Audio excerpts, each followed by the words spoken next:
Greetings, everyone. Glad you could join us for this special late Disco is Dead stream. As you can see on the cast, Mr. Paramount is already here with me. Glad you could make it, sir. Yes, I'm representing the interests of the people in this matter, sir. Sure you are. As you may have noticed, I've also included the link in the chat if you'd like to join us on the panel as we celebrate the end of Disco. As promised, I am going to watch the end credits. I have them queued up. I'm not going to show it on YouTube because I would rather not get a copyright strike. Would the credits do that? Just the credits would give you a strike, you think? It's possible. Okay. But just to prove that I am going to watch them, I have it queued up to the final shot of the show. So I'll go ahead and bring that up briefly. Can you at least watch the final few seconds as the ship kind of sails off into the sunset? Will you watch that too, or just the credits? I mean, I respect you for keeping the promise. This is promises made, promises kept. And I respect that. John has promised to watch the end credits, but can you get a couple seconds before that maybe? Or what do you think? I have it queued up to what I assume is the last shot where the ship's about to take off. Okay. All right. Hey, Tokyo. What's up, Tokyo? I think he's sad that Discovery's over. It's just getting good. Looks like he's having some technical problems. Sorry. Yeah, he's muted right now. Thomas Potts says, of course, Omni gets VIP treatment. I think the link is here, Thomas. You're welcome to throw in with us. And this is important, because John makes promises and he delivers. He delivers on his promises. Promise keeper, John. Okay? He didn't watch a single second of Discovery this season, but he's going to watch the end credits and the ship there. Look at that. Look at that. Are then the cells glued back on? Was I wrong by seeing that? I wasn't even looking that close at it. Maybe someone else can let me know in the comments, or Tokyo when he gets back. It looks like they glued him back onto the ship. I don't know if there was just the weird angle with the camera, but I couldn't really tell if they were still floating. Because it's obviously some time has passed and the ship has been refit probably again. Because there is a time jump here at the end. Burnham is older, has a son. Welcome, Professor. Thank you, John. Professor, how are you? I'm okay. How are you? I'm great. You're great. All right. I have the credits also queued up here. Okay. Just in case we need them. And John's agreed to watch even a few seconds before where the ship flies away, right? Or jumps away. Again. Yeah, we hear you, Tokyo. We got you now. Awesome. I took that out. Hello, Tokyo. Hey. But I was just commenting. Did the cells look glued back onto the ship this time on that final shot? They defitted the ship back to its original. Oh, is that what they did? It's a yeah. defit, They had to make it look like it did in Calypso. Because they're going back in time theoretically. I got it now. Okay. No. The Calypso takes place in the future. Yeah, Calypso is like 1,000 years after this. Yeah, something like that. Yeah. So why did it? Okay, so it's a time thing. Okay. Yeah. Yeah, it's waiting for what's his name. Yeah, what was his name? Well, Thomas is saying that yes, they put the nacelles back on. They also dropped the A on it so it fits with the short track. With the short track. Okay, got it. Yeah. Craft. That's what Burnham said. Yeah. Craft. Yeah. Well, Kraft macaroni and cheese. So I haven't seen that short track, even though I should have because it's streaming on Paramount. But I mean, I missed it. So I guess I'll have to watch that now to figure out what happened. It's Michael Chabon. It's stupid. Okay. Yeah, it's very stupid. A guy named Kraft finds. I'll be back. My lunch is here. Hold on. Okay.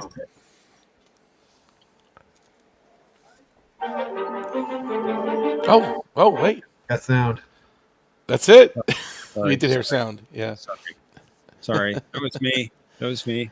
I don't know how that came through. It's only a couple of seconds. Oh, I do know how that came through. Reconfigure my voice meter. I'm having Matthew problems. Giving Matthew. Actually, you guys have been pretty good though with that streaming, I have to say. But now I said something, so you're gonna have problems next week. Now watch, but what an episode to have problems on. I know it's gonna be a good one on Monday. Yeah, it's a good one. Okay. Well, now that I've proven that I do indeed have the end of the show queued up, I'm going to get that hideous ship off the screen. Oh, did.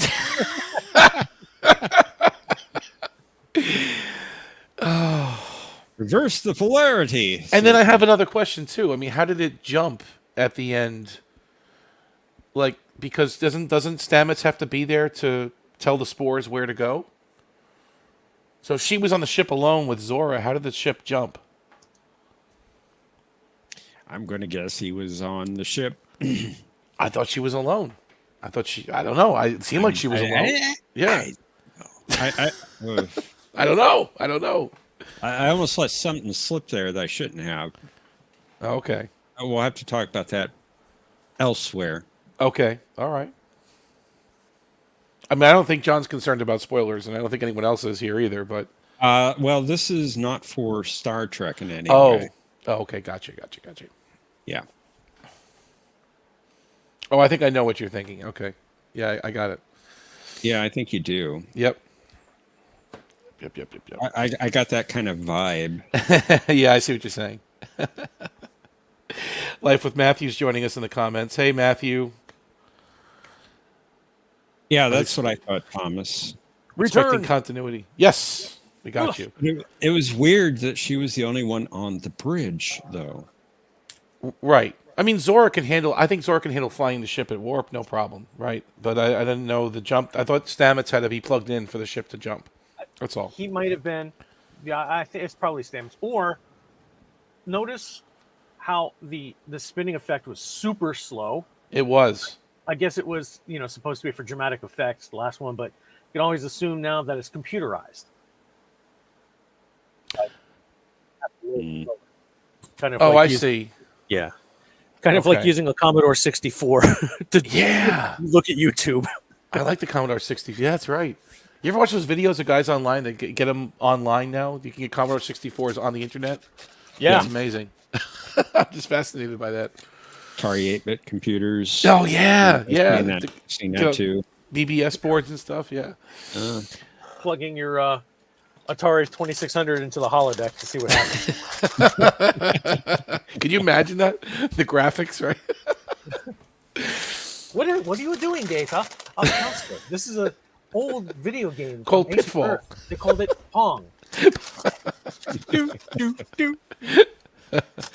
All right, so that is what she said. Just kidded at the end. Oh man. Look so at, John is eagerly waiting here. He really wants to hit play and watch these credits. I can see his face. I'm looking at him. Oh, yeah. He's like, It'll be eager to get it over with. He wants to get it over with. What we could have done is have Matthew download the last 5 minutes of Discovery so that we can do the side tube thingy or whatever it is.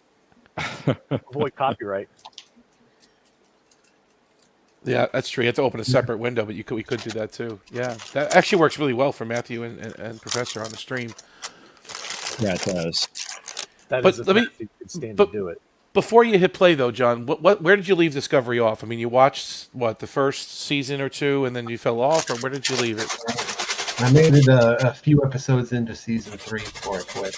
Okay, and that was where they time jumped, right? That's where they first made it to the 30 whatever century. Yeah, the end of season 2.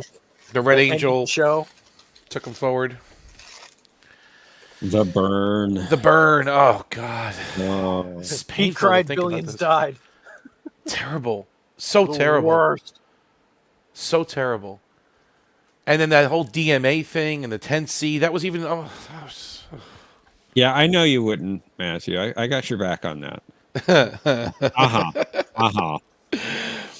I didn't mind the 10C storyline, but the message that was plastered all over that season had to go. God. Yeah, it was horrible. Yep. Like, why? Why did the villain have to be gay?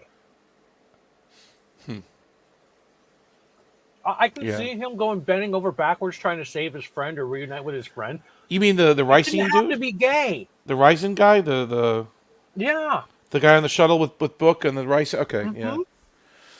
Yeah. But he wasn't. Was he the villain of the season? He was a Mhm. part of it, I guess. But he Yeah, wasn't. yeah. He was the main guy. Okay, all right. Well, the main human, Human besides those humanoid Humanoid. villain. Yeah, So, that's John- the Tennessee 10C. They, I don't know why they didn't know what was going to happen when they unleashed the whatever it was. The DMA, which I don't know what The does that even DMA. stand for. I don't know what direct memory address. I mean, I don't know what. Every time he heard Yeah. that, that's what popped into my head. I'm like, that's what. Like, what are they talking about? Change the DMA. IRQ. It's conflicting with. Yeah, Sound 2 card. F8, IRQ3, right? Yeah, it's true. My modem didn't work. COM2, I know, right? You're right. You're right. It's a dress conflict. Oh man.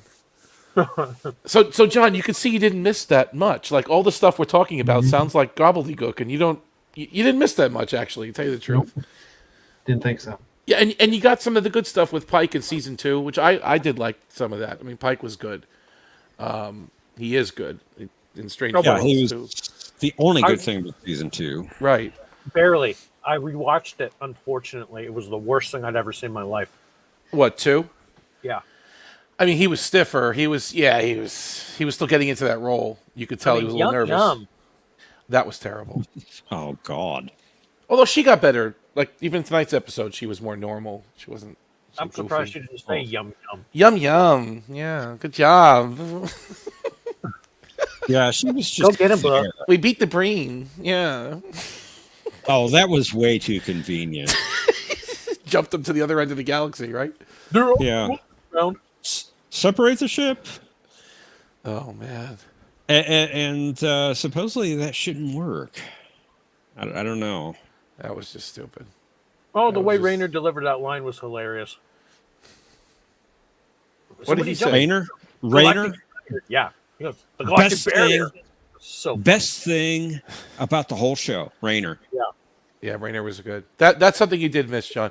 Raynor was actually a very good character they brought on for this season as a first officer, a defrocked captain, now first officer, and he had a little bit of a chip on his shoulder, but he was good. He was actually good. And since we're talking about the show, the last couple of minutes of the episode, it stands to reason that everybody that's here should recognize that this is spoiler alert. They didn't kill Raynor. I'm surprised. I thought he was going to be done. I thought he was a goner because I like him too much. Yeah. I really didn't think they were going to kill him off. I thought if anyone would be killed off, it would be Burnham, or she'd be lost in some way, or you know. So, John, do you want to do it? Do you want to play the credits and get this over with? Do you want to Might as celebrate with us? Celebrate. Because you put a video out today that was a little controversial, okay, of people celebrating, dancing, mariachis, fireworks.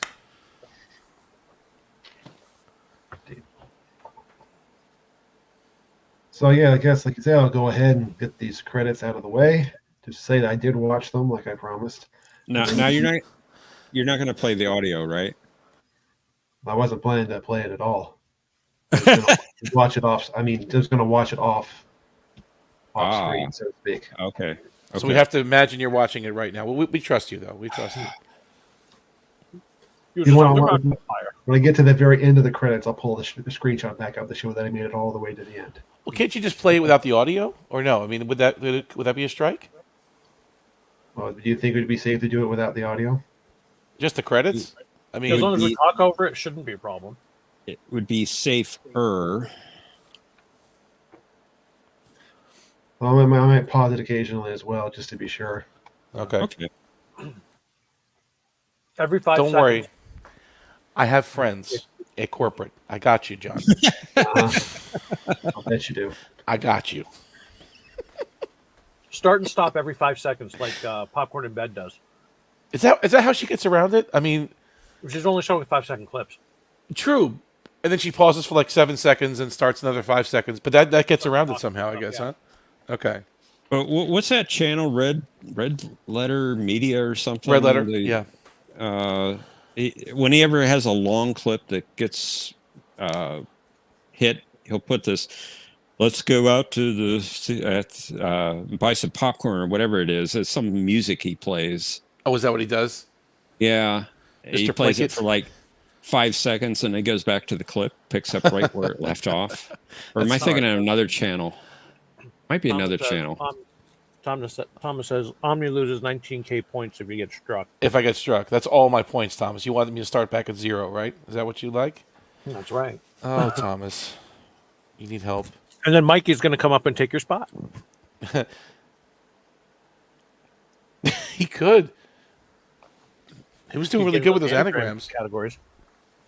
Okay. Yeah, he's really good at those anagrams. I know the anagram. He gets them. His brain is wired that way. I can't. It takes me longer with those anagrams. I can't figure them out. I had the wrong channel. It's FS Debris. Okay. Because Red Letter Media does That's- like they do the quiz show now and they do reviews and That's what Plinkett. he does. So here's your 29th, or not 29th, what, the 33rd century fleet now? they've rebuilt quite a bit. Yeah, they did. Didn't that shuttle look like the Orville a little bit? That Starfleet shuttle. Yep. Yeah. Now, Number on multiplied it was Fed HQ by 2, so there's 3 star bases now that all look like Fed HQ. So they've kind of grown a little bit. Yeah. Yeah. What was all the shaking cameras throughout the episode? Well, Thomas commented on that. yeah. Stop with Nothing. the shacking. He said, "Stop Oh, with shacking. the shacking." Shacking, Shacking. shacking cameras. I see that. They're shacking Yeah. up, Thomas. Yeah.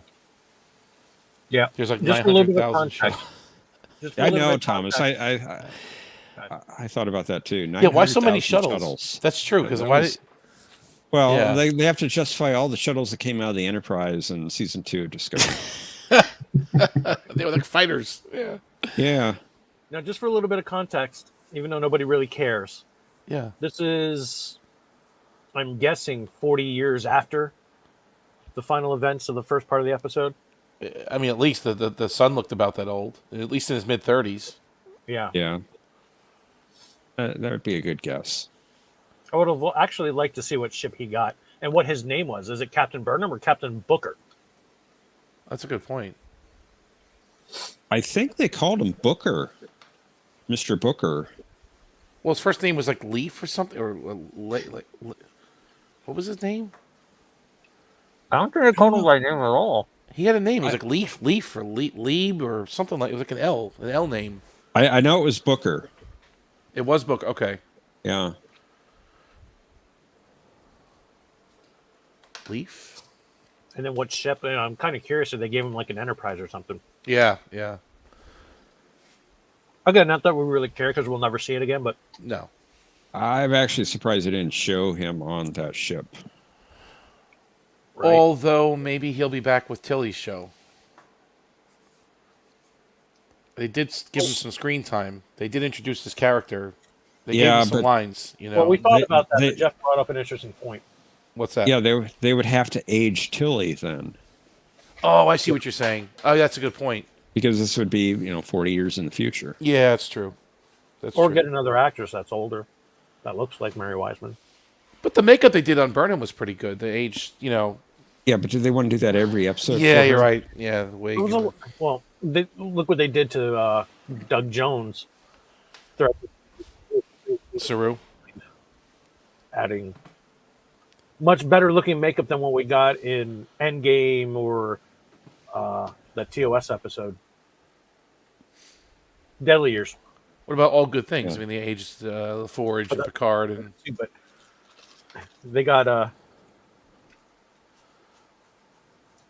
they got Jonathan Frakes almost right. I mean, About I suppose. than he is now. I'm sorry. I suppose they could age Mary Wiseman for every episode, but do you really think she'd want to do that? I don't think he does, Thomas. Well, I read what was posted in Discord. Okay, so you read the spoilers. Okay. yeah. Yeah. Do you want to The one- click play, John? Sure. That's Have it Everyone's queued up waiting. just for the fade to black. Let's see. Did the ship? I guess it jumped already, right? Yeah. Let's rock. Let's fly. Let's fly. Let's fly. Oh no, it's black. Oh, Oh, that's it. Production manager, first. I'm watching the credits. Woody Sitter is Ben Morello. Never heard any of these people. No, that's Jeffrey true. Pong. Speaking of the Atari 2600, There's Pong. yeah, Yeah, Pong. that's right. There's Pong. Good call. That was a great system. I still have my 2600 somewhere. Oh, packed cool. away. Cool. Yeah, keep them. That's right. Yeah. Lisa Lisa Clapper. Clap. Oded Fair. Okay, so that's Dad. Mummy guy. Which That's one is who? he? Admiral Vance, I believe. Oh, that's him. Oh, okay. That's Vance. Okay. I like him. I like him as an actor. He's good. I like his films. Yeah, he was fine. At first, I didn't like him, but then he kind of grew on me a little bit. He was awesome in The Mummy. The Mummy. Uh-oh. Linux it- loading. Oh, you have any That's streaming good. problems with Paramount Plus, or Apparently so. you 'cause see it's what reset. happens? Look at that. Oh, yeah, I was having this trouble too. It wants to go to something else. Yep. So you have to turn it off. Yeah, Well, that's a we watched the problem. credits. Stand by.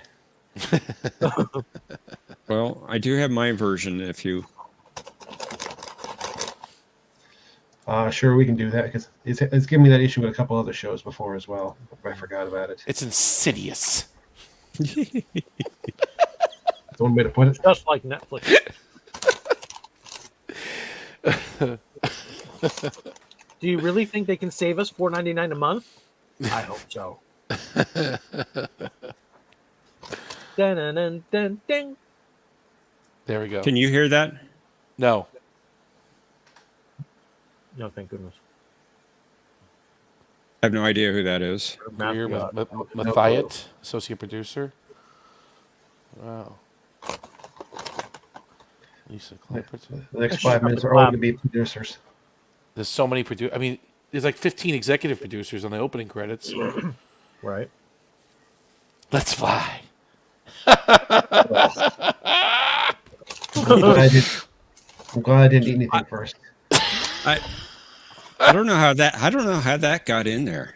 Oh, John, are you okay? Part of the credits. I'll survive. Or Tara Roslyn. No, which Don't one know. she was? Eve is Mal. That's Mal? Mal. Yeah. Yes, she's I really believe good. So. She was good. She was She was another good really character good. from this season. They could bring her back. She'll be in the Academy show. Well, you know, they did leave her future open. Yep. Yeah. She's with And Daniels now. I put it in Discord. I hope we don't see her, despite the fact I did like her. Mm-hmm. Okay. Oh, well, I think. I guess so. Samokili. Whoever Swandi was. Oh, Swandi is probably the. She wasn't the one that I said that I thought was hot. Probably not. Detmer. Oh, that's right. Detmer came back, and Owo came back too. Yeah. And I was reading an article that they just had scheduling conflicts. That's why they disappeared off of season 5. Oh my goodness. Orville. Yeah. Orville Cummings. Yeah, look at that. So Thomas says, good. Lol, she was a ripoff of the girl in Ahsoka. EV Suit Computer. She has a name. Julianne Grossman. What did you play before? I was the EV Suit Computer in Star Trek Discovery. Oh, okay. Very good. Very good. I'm And so then there was sorry. shuttle computer. I was a shuttle computer that got blown up. Laura Wilkinson. Cisco. The Cisco. Carlos Cisco. I don't think it's the Cisco or the Cisco. It's a Cisco. SCA. Oh, It's CSA. a Cisco. No. A Cisco. It's the wrong Harrison. spelling anyway. Yeah, it's true. Yeah, it is. Original casting. Oh, I see. This is the original. Alexander Oh. Courage. Well, probably someone I've heard of. Ba-bom, Yeah, ba-bom, really. ba-bom. Let's see. Set decorators. It goes so fast. There's a lot of people. I play it and then I pause it like a second and a half later, and it's already two screens later. Anyway. This one was, yeah, I don't know how they can do that. I guess they can get away with it now. Carlos Tenna, whatever that is. You're not going to recognize any names on here. They're mostly Canadian. These are Canadian folks, right? Yeah. Toronto. Don't you know? A camera, B camera, C A camera. lot of women working on this thing, eh? Makeup effects department heads. Oh, Neville Page. Second assistant B camera. First assistant C camera. Head of grip. What kind of a grip? There's no such thing as a Vulcan death grip. The Romulans don't know that, do that. That's a good episode. Yes, it was. When Star Trek was good. I didn't like that episode for the longest time, but I've watched it recently, and it's kind of growing on me. The Enterprise incident. Oh, the Romulan commander was so hot. She was good. She was good. That was her daughter in Star Trek Continues, wasn't it? Oh, I didn't know that. Yeah, It was. It was. Playing the same role. I actually didn't know that. That was her. Wow. Okay. Lead dressers. Oh, speaking of dressing, Burnham pushes a button and her uniform appears on her. I mean, that's crazy, right? That was stupid. So before you just tap the communicator to transport anywhere. Now you don't even have to go to your bedroom to get changed. You just tap it and it changes your clothes. Oh boy, COVID-19 compliance officer and manager. Still? Oh, come on, man. Oh no, not still. This was done during COVID. How? Remember, the season's actually 2 years old. Oh, is it really? Yes. Okay. Oh, I thought they filmed it last year. Yeah. No, they filmed it 2 years ago. Warner Brothers. Warner Brothers. What is Warner Brothers doing with this? This is a Paramount production, baby. Where does it say Warner Brothers? It said Warner Brothers something or other on the credits there. Something with the sound. Keycraft Services. Yeah, see, Right. Warner Brothers post-production. Creative Services. Yeah. Huh. It's odd because they might own the soundboards for the TOS sounds now because Oh, I see we what got a you're lot saying. of TOS sounds. And sound TNG, too. They had a lot of TNG sound effects. Particularly Bring that this back. episode, we had the classic phasers and the classic photon torpedo sounds were back. They did. You're right. Yeah, The yeah, classic they ones. did have. You're right. They did. So Warner probably bought them. Huh. Sam Lucas, Ben Fox. Assistant to Jay Russo. Okay. Orchestra contractor. Wow. Panavision, F3X. Now, if Discovery started off with this type of quality in the 32nd whatever century we're in, it might have been okay, mediocre Trek. It would have definitely done much better. Yeah, I agree. But now it's okay. So here's the mark of the beast, both of them. That's the mark. No, the That's secret not the hideout, mark. of That's the a good beast. mark. That's a good one right there. Yeah. Oh, it's fizzing out. Good. Well, thank you, Professor. Certainly. Thank you. And, Jeopardy. Yes. and Jeopardy. Hey, all right, let's go. Let's play. There's something good. Let's get around going real quick while I'm home. Let's go.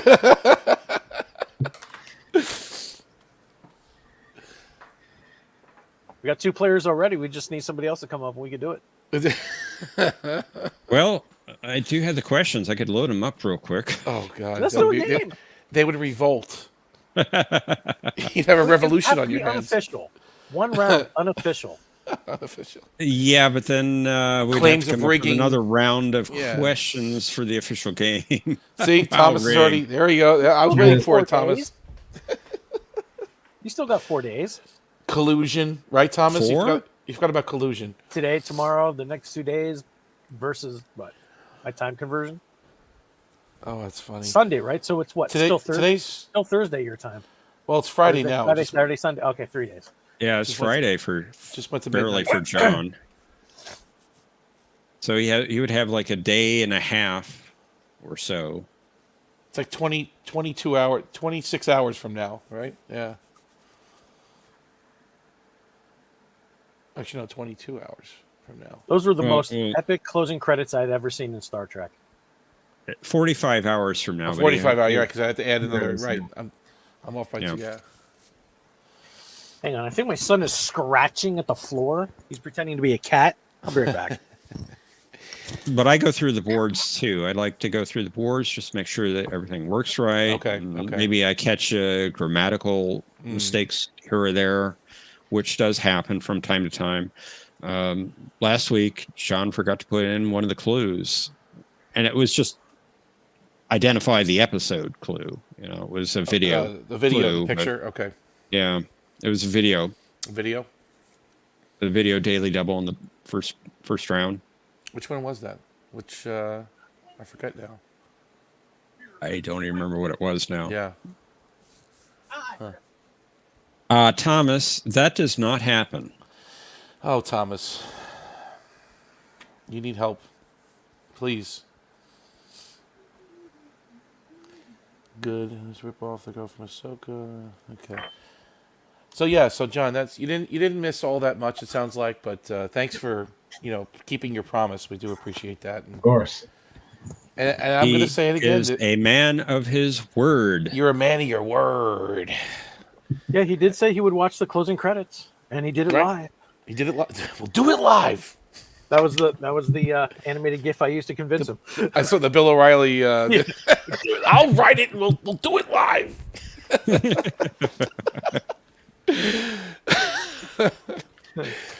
Bill O'Reilly was a gift that they gave me. He was. Yeah. That was a great video. That was a great outtake. He's so angry. He's so angry. It was a teleprompter malfunction. He couldn't handle it. Oh, it's funny. But I'm going to say it again. I think I have hope for the remaining series, Strange New Worlds, and let's just hope I they do don't. not. Okay. Well, At this point, for me, it's hate watching. but if Discovery could almost do it at the very end, can't the other show almost do it? Damage is too far. Yeah. It's gone too far. Damage is franchise wide from. The only way they could do it is to somehow reverse the first 2 seasons. So get a Klingon time crystal and just reset everything. Yeah. Oh. I think it would have to go back further than that, really, because of La'an's encounters with the Gorn. They have to Before. undo tomorrow. Yeah, they have to undo that. Well, that was kind of undone by itself, though, right? I mean, that No, was. it wasn't. No, it was That not. was when they screwed up everything. But Well, that was already screwed up. But Made it worse. you mean the con problem? Well, the con problem, which Toronto. goes throughout almost 60 Yeah. years of Trek. Canadian con. Canadian con. We promised the world order, eh? We gave the world poutine. We get the robot. Hockey. Yes, Thomas, you like do poutine. need help. Yes. Oh man. Actually, poutine's pretty good. I like poutine. Last time There's I had it, nothing I wrong with was in Canadians Montreal. except when they're given to be the wrong nationality to world dictators, terrorists. Yeah, it's definitely becoming a stronghold up there. That's for sure. But we don't want to do about Oh, this you on come this to channel. take me away? Gosh. And actually, on Gorilla's Random Thoughts channel right now, I was watching before this. He's doing Canadian Bacon, that movie. They're reviewing it right now, over there. Very funny movie from the '90s with I think John Candy's in that one and Alan Alda. It's where Canada invades the U.S. Or it's kind of funny. Come. I just heard the door chime. I did too. Yeah, that was my phone. That's your your text message or a call coming in? That's my notification sound. That's pretty good. That's pretty good. That was Love the DS9 chime, right? That wasn't the Defiant. Yeah. The Defiant has the Voyager ones. Yeah, or like the TNG ones, basically. Doo-doo-doo. Yeah. Well, no, actually, I think the Defiant has like the older ones, the TNG sound effects. The doo-doo-doo-doo. Yeah, that one. Yeah. That's funny. So I have hope. I'm just going to say it. We'll see what happens. I could be wrong. I could be wrong. You will automatically be wrong. I mean, what else do we got? I mean, you got Prodigy. No, that's dead, right? Or it's season 2, whatever it comes Which will out. not If it comes air. out, Because they can't get their legalese done. Lower Decks is done, right? Thank No. God. I mean, There's one more season. There's one more season. Well, Okay. it's done. I mean, we got one more, like we had with Discovery. So One more. That's on its last leg, and that's pretty much all we have, right? I mean, there's nothing else left at this Oh, point. there's the Tilly Show. But is that going to be a mini series though? It's not going to be a No, full. it's No, gonna be no, a it's supposed to be a flagship show. series. It's a full 10 episode order like this, like Discovery. Yeah. That's what I understand. Oh, I thought it was a Possibly mini 13. series. And I'm a hater, apparently. You're a hater. Jeff is a hater. Oh man. Well, he's nothing compared to me, apparently. Well, why am I such a hater, Thomas? Jeff's a What hater did I do? because you're agreeing with me that he needs help, and he's saying that I'm not the nut job loving Strange New Worlds. I didn't say loving. I said I have hope, just like Princess Leia said at the end of the movie. Hope. It's hope. I hope they can do it. They can get away from this nonsense and explore Strange New Worlds away from TOS stuff, just away somewhere. Not interfere with canon. They've Miniseries already used to be a 10 interfered episode. with all 6 yeah. years of Trek. It doesn't matter what they do anymore. Yeah, I guess. Oh, my hatred of Lower Decks. That's what he's talking about. Oh, just okay. Lower It's not funny, Thomas. I sit not there and I canon go, either. why is this funny? It's mocking Star. Why- It's mocking Star Trek, really. I mean, but it's Why would this Starfleet crew act like this? How did they pass through the academy? Is it what they call self-deprecating humor? Is that what that would be classified as? Like you're poking fun at yourself? I mean, Probably, but they say it's canon. John, do you watch Lower Decks? I still watch it, although the further it's gone on, the less interested I've become in it. Okay. And there was a crossover episode with Strange New Worlds. Did you caught that one too, or did you skip No, I didn't over watch that? that. One? You know, okay. You didn't miss much. I watched nothing at Strange New Worlds related after the end of season 1. So that's where you dropped off. Okay. Mm-hmm.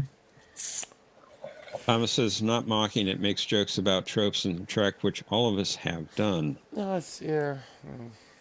The Mogatu pornography episode is not making jokes about Trek, what we have done. We've never fantasized about horn masturbation. It's true. Got to. Or Rutherford going, oh, he just likes to watch. Ew. That was terrible. And you were all chatting on Discord today about the series finales, but I didn't hear anybody mention the animated series. There wasn't a series finale. It's been canceled. But I mean, there was a last episode, right? I mean, technically speaking. It was not a finale. It was cancellation. TOS, I consider TAS and the films to all be incorporated. That's why I put Star Trek 6 for I see. TOS. Because I guess that could be considered season 4 of Star Trek, right? And then just in Yeah. animated form. Okay. Yeah, I guess that's true. I could see that. Because they brought all the writers back and everything back. Yes, I guess it could be. So that would make that series finale Star Trek 6.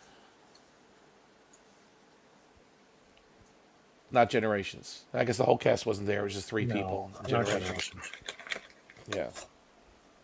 And if I was going to be going in that direction, I suppose, then Nemesis should be the finale for TNG. Well, then Picard. No, I topped that off and consolidated that with Picard season 3, Last Generation. Okay. Because they were all there, right? I mean, they were Yeah. all. And that's the true finale of TNG in my book. Nemesis was just Yeah. Nemesis poisoned the well. And then Picard seasons 1 and 2 crapped it out. And then 3 tried to recover from the sewers, what Michael Chabon had done in the past.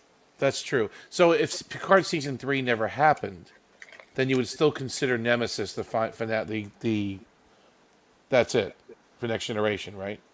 It's just so incomplete. It would be if Picard season 3 hadn't happened, but There are those that consider all good things the end of Next Generation. They just disregard the movies. They say the movies are not really And see, that's Next what I did Generation. Yeah. in the Discord discussion.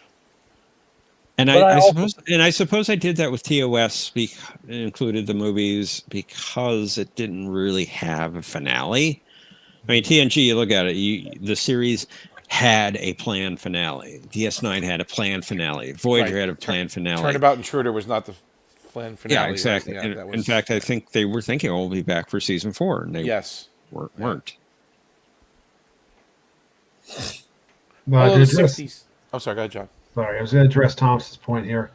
He says, when we joke about how the caves were all the same, it's okay, but when they did in Lower Decks, people I saw got outraged. Well, I wouldn't say I got outraged by that, but I think part of the problem is they're breaking a fourth wall. Because I did a bunch of videos recently about the number 47, but if we had the characters in the show commenting how often that 47 turns up, that would kind of break it for me. I mean, maybe that's just me. That's the way I look at it. That's a good analogy, John. and the fact they incorporated TOS into the show, God. literally in dialogue. Oh, cool, TOS track. TOS, what's that? You know, those old scientists. Like, shut up. You're not canon. Stop it. You're not Star Trek. Those old scientists. Cinnabon says in my heart, Phase 2 ended TOS. Well, Phase 2 never aired, though, did it? I mean, it was never... He is just being Cinnabon. Yes, no, I'm just trying to follow the logic somewhere. The logic is Mikey said something, and now Cinnabon is picking up on it. And then Thomas says... The Gorn. I said the Gorn. The Gorn. Shows back then didn't have finales. That's what I was going to say. In the 60s, it was a little bit different with television. I don't... Well, that is true, but then it wasn't as formal. Did think they were coming back for season 4. That is true, Thomas. You have a point. Yeah. So you're both right. In fact, I think Shatner did write about that in Star Trek Memories way back in the 90s. And so we all thought we were going to be coming back for season 4, but then we got the letter in the mail, literally. And that was the end of that. They could have squeezed one more season out of that easily. But they said the writing quality went down a lot too, very much. But there were a lot of great episodes in season 3, like Enterprise Incident. Yeah, good one. Day of the Dove. Actually, that's probably Foley and Webb. Yep. Foley and Webb, yeah. Spock's brain. No. The Givers of Pain and Delight. Spock's brain, I don't mind watching. You are not Morg, or I Morg. I'm not saying it's good, but it's just bad in the right way. Controller? What? I know it's bad. It's bad. It's not as bad as people make it out to be, though. I know what you're saying, Jeff. It's not. Season 3 had Cat's Paw, did it not? Cat's Paw was 2. Was season 2. That was 2. Was season 2. That episode was funny. Yeah. Running away from a green screen cat. Cat wasn't even meowing half the time. All yours. Cat wasn't meowing. He was just licking his lips. Looking at Kirk and Spock running down the hallway. You could say they lost control of the Enterprise there, too, right? When they put it in that little lucite, that clear plexiglass Are thing, we right? starting that again? I know, it's terrible. All right, I'll let it die. I'll let it die. Saw the center seat. Someone said he would miss it. He didn't know that CBS canceled Enterprise. I didn't get to that episode yet, Thomas. I'm actually in the middle of watching that docuseries. Which is very good, by the way. I'm at the point now, I think, where they're on the next generation. Was just about to start. I thought they kind of knew, though. I thought they knew it was coming to an end because it wasn't Paramount going through some trouble and CBS and Les Moonves just took over. yeah. And Les Moonves' investment team decided to invest in sports. And that, plus Les Moonves' unbridled yet very famous hatred of all things science fiction, especially Star Trek. Right. The first thing he did was sign on the dotted line and cancel the show. Like, we are losing money with this. Nobody wants to advertise on this. Spoiler alert, the show was preempted by sports in about 80% of the market in the first place. And advertisers couldn't because Major League Sports were buying up that time slot. So, of course, Enterprise was losing money. And Les Moonves said, "Excellent. It's gone." Excellent. Yep. And Brandon Braga and Rick Berman had like 10 minutes to write These Are the Voyages. Literally 10 minutes. And that was the best they came up with. It looks like it's about 10 minutes worth of work put into that episode. Yeah. It was bad. I like Endgame. Endgame is my favorite, I think, altogether. And, yes, Thomas. Moonves also hated Berman personally. Yes. But what I liked about this finale, which I wish they had in Endgame, was they were kind of hugging it out at the end there. This one, they were all kind of reminiscing, and No. they rushed right to it in Endgame. It's like, okay, they made it home, and we did it, and that's it. They could have spent a few more minutes just kind of like, wow, taking it all in, and you just didn't. I guess they ran out of time. It's obvious what happened, but They needed one more episode. something, right? Yeah. A But follow-on, prologue. But I guess it was clever because you could take the beginning of the episode as what happened to everybody, even though it's a different timeline now. But you can kind of interpolate it as, okay, well, Tuvok doesn't go crazy, but the doctor settles down. Paris and Torres have the daughter, which we know. You kind of get a glimpse of what the future is, even though it's an alternate future now, right? Because I didn't really find that satisfying as an ending. Well, that's just me. As far as what? I'm sorry? The fact that the glimpses we saw of the future were from an alternate timeline that we know never really happened. Yes, I know. Yes. And But yeah.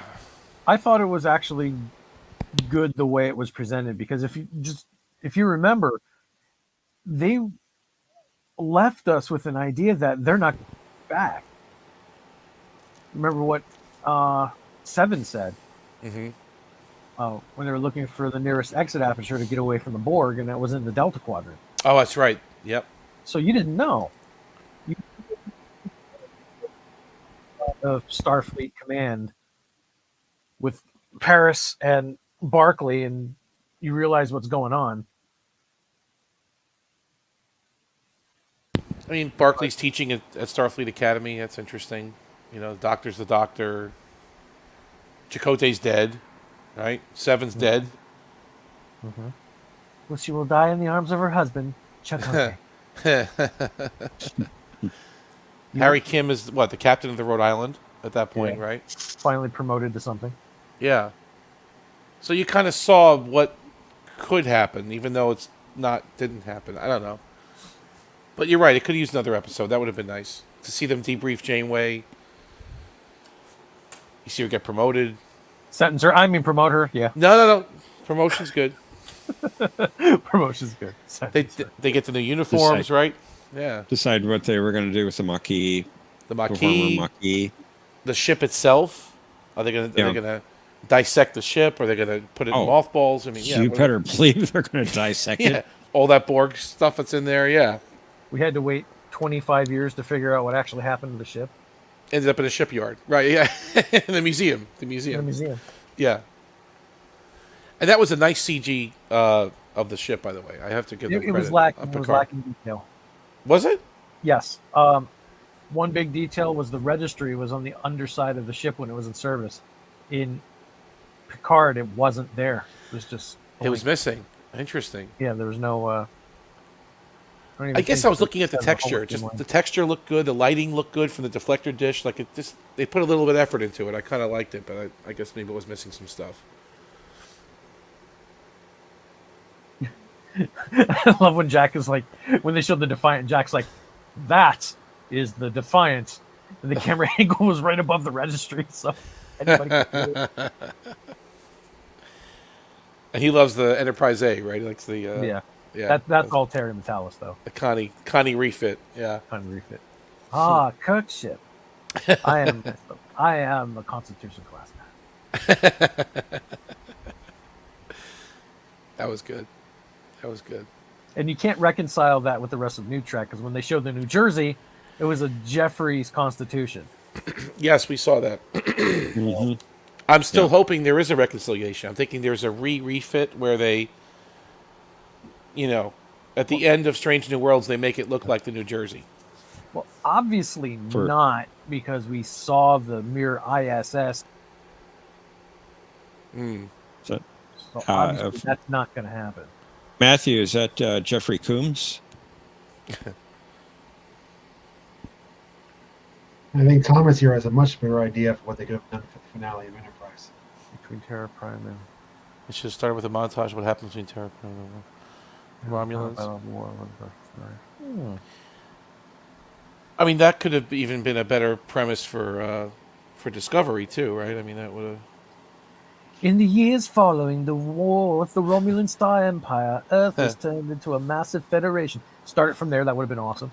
Yeah. I could even voice that just like that. TOS Enterprise looks inferior to the Strange New Worlds one. Come on, really? Yeah, it does. Unfortunately, I have to agree with that. TOS Enterprise looks inferior to the S&W. It does. I don't care if it's 21st century aesthetics. You can do 21st century aesthetics with the 1960s sets. As Cawley did for New Voyages Phase 2. And we saw it in A Mirror Darkly. It looked fine.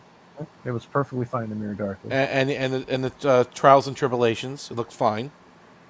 It was also 1990s though, but it was much sharper than the 60s. It looked pretty good. I mean, it was decent. And it was not video HD, but the video technology was so great that you could see the coffee stains on Spock's uniform. They did remaster those films. They went back to the original negatives on those. Yeah, that's true. Wasn't that the episode where Leonard Nimoy Thomas. came into work with his face, or was it Shatner? 10 years or Nimoy? after the Earth-Romulan War. Place is called Deep It's Space. the name of the place. It's Deep Space 5.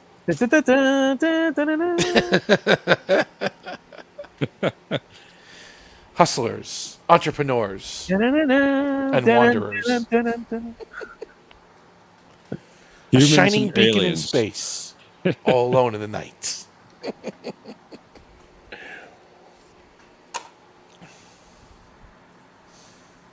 Motion And I- picture movie Enterprise is superior to all. I would agree with that, Planet X. A lot of people agree with that. That's like a lot of people's favorite ship, the Connie refit. Yeah, Oh, yeah. That's a beautiful ship. it is.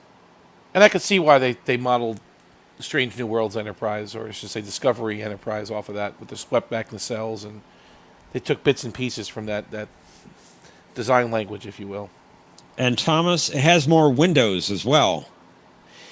On that note, And fireplaces. the one thing about those sets, the transporters, the transporter room, awful set. Well, It's too big. I could get it's too big. I Right. can get into sick bay as well, but That's weird too. Yeah, you're right. So Oh, That- God. Sick bay. the transporter room's the Ooh. worst. the bridge Plus- is exaggerated, but they kind of kept the same ideas. I'm right? also I mean, not done with the transporter. It has a built-in equipment replicator within it. that we never knew about in Trek. True.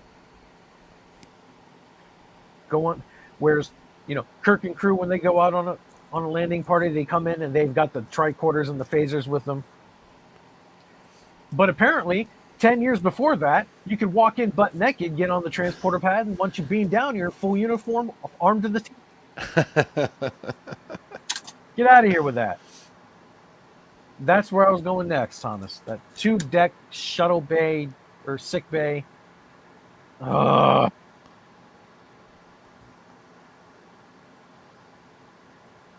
Well, they have to make everything big to fit in that like roller coaster turbolift shaft. I was just thinking that, John. Well, that was Oh, Discovery. I don't think we have that in Strange New Worlds. At least we didn't see it. Well, yeah, we never saw it in Strange New Worlds, but technically it is on the Enterprise because they showed it in one of those short treks. Yep. So, Jeff, you'll remember Cedar Point, the Demon Drop. Oh, yeah. Those are the turbo lifts. Planet X asking, does Paramount release viewership number data?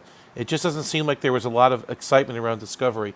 Well, it was a smash hit, but it's now come to an end. And Paramount does not release viewership number data, unfortunately. But I could tell you it was really good. Big league. It did strike towards the top rated shows of the streaming charts, apparently. It said like eighth most streamed show or something. Yeah. Something this over the last few weeks, it's been number 8. It's all the same cartel. Yeah. They're all the same. They're all in the same pocket.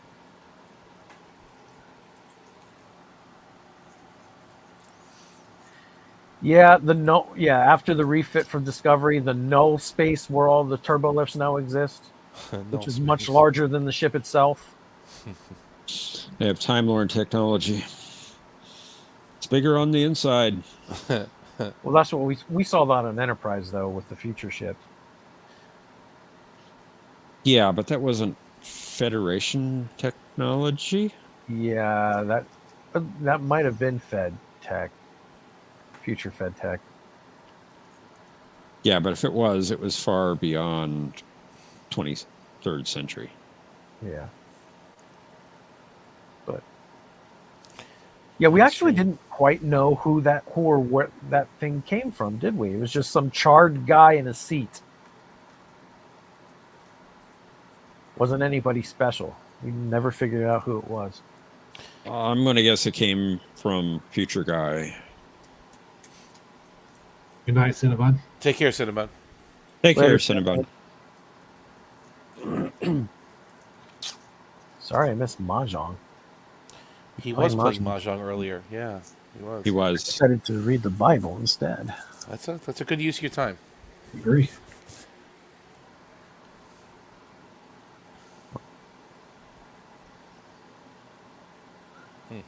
The Disco is Dead panel. Disco is Just dead. my message on Discord. We're mourning. Well, some of us are. No, I don't think anyone is, actually. I'm not mourning. Its loss at all. So what are we going to do now that we can't, we won't have any more STD to hates? Oh, we have Strange New Continuity Headaches. To hate. Worlds to hate. And Strange Starfleet New Academy to hate. Headaches, continuity violating non-canon canon rape. And then I'm Section sorry, 31. You ever remember that? The acronym is long, but hey, there's a lot of organizations with long acronyms that if you don't remember it correctly, you get stoned. Hmm. You're missing 6 letters off my identity. No, it wasn't Cochrane. Yeah. I mean, but eventually it's going to end. We're gonna have a period where there is no Star Trek, and that's going to happen in a couple 3 years. And Starfleet Academy's filming with a bunch with who's the Commandant now, and then we've got Suction 31 coming up sometime soon. Section 31, yes. Okay. Section 69. Section 47. Yeah, right. No, 69. It's 60, not okay, worth, got it. Okay. that's not worth it. It's not worth Hmm. It's not worthy of the 47 numeral? No? No. Certainly is not. Well, the fact that they had Shuttle 47 in the last shuttle shot for was eight nice. was kind of like, oh, cool, we're geeking out because this is 47 of the shuttle. They must have been watching John's videos, right? That's what I thought too. Must have. Yeah. Distinct possibility. And what about these Talaxian pirates that book was talking about? I got a kick out of that line. Planet X, yes, it is happening. It's filming now, if I'm not mistaken. Oh, can you? I believe so. They've already filmed the Section 31 film or movie. That's That's done already. That's I shot. believe so. I think it's all done and in the can at this Wow. point. So it means it should be out by the end of the year, maybe, or next year More than sometime. likely, yeah. I'm thinking October-ish. Oh, okay. That would be good. Yeah, let's get it over with already. Just rip the Band-Aid off, get it over with, and that's it. Planet X says, ugh. Ugh. I agree with you, Planet X, completely, 100%. Kuvamach. Ugh. Although I do have to say this. You know, we saw these new Star Trek shows that were coming soon.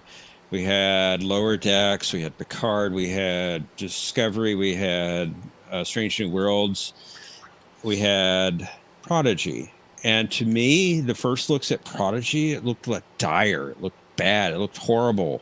Yeah. I actually liked it the best of them all. Because it had Janeway in it, right? Well, let's be honest. Well, yeah, that helps. That helps a lot. Her command presence elevated that series. Let's just call it spade a spade, right? Okay, yeah.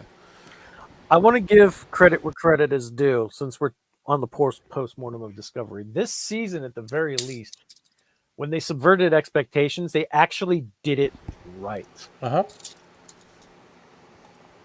For the most part. As opposed to with the burn, everybody's coming up with all of these logical ideas about what the burn was all about, whether it's temporal backlash from Burnham, the burn, or something else, or something, or this other thing, that everything made complete and total sense. Reveal: he cried, billions died. Ugh.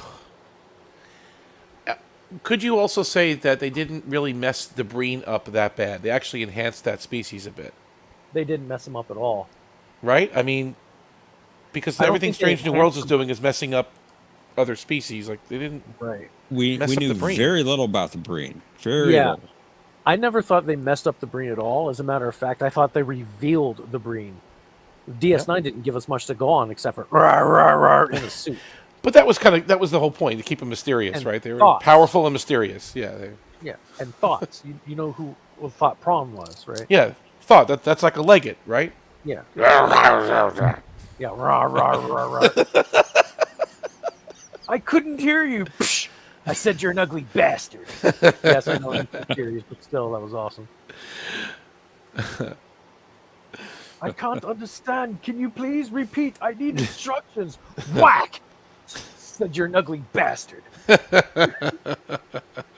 Try one of those shape-shifting tricks with me, and I promise you, Silic, I'll blow your freaking head off. That's good. Thomas, how did they mess them up? But shills are going to shill. Oh my goodness! I'm just trying to. We're deconstructing the season a bit. They didn't mess up the Breen. I'm just saying they didn't mess them up. Although I was kind of taken aback with the one warship. The Dreadnought? Not the Dreadnought. There was another warship that was coming in to assist. That looked like a chunkier version of what we saw in DS9. They were kind of U-shaped, weren't they? They had like a U horseshoe kind of shape to them. I was kind of taken aback by that because it's like those ships should have evolved over the last 800 years, right? Well, look at the Federation ships. I mean, they still have the cells, even though they're not glued on anymore. They have, Well, but that's still an evolution. I mean, it looks like a Borgified Breen cruiser. Mm. And Thomas says, for one, Breen didn't have blood. Well, there was some green substance. I don't know if it was blood. It was some kind of fluid that was oozing out of Locke.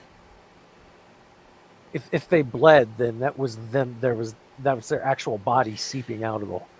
What was the face though? I still don't understand. Can someone explain to me I don't get it. The face. When it glows, it's a pure gelatin, but it can solidify.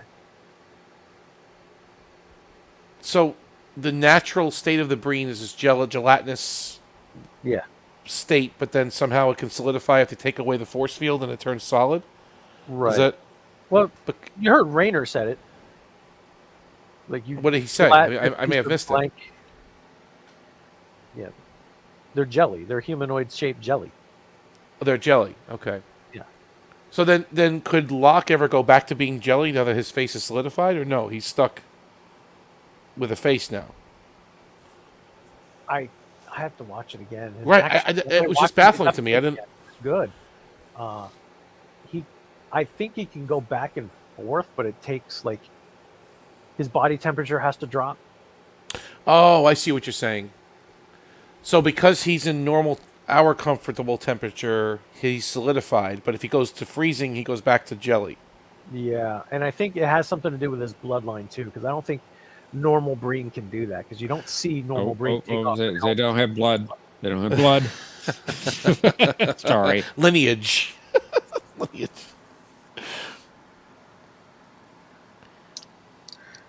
Use that liquid to test the Breen. Sorry, I just wanted to preempt Thomas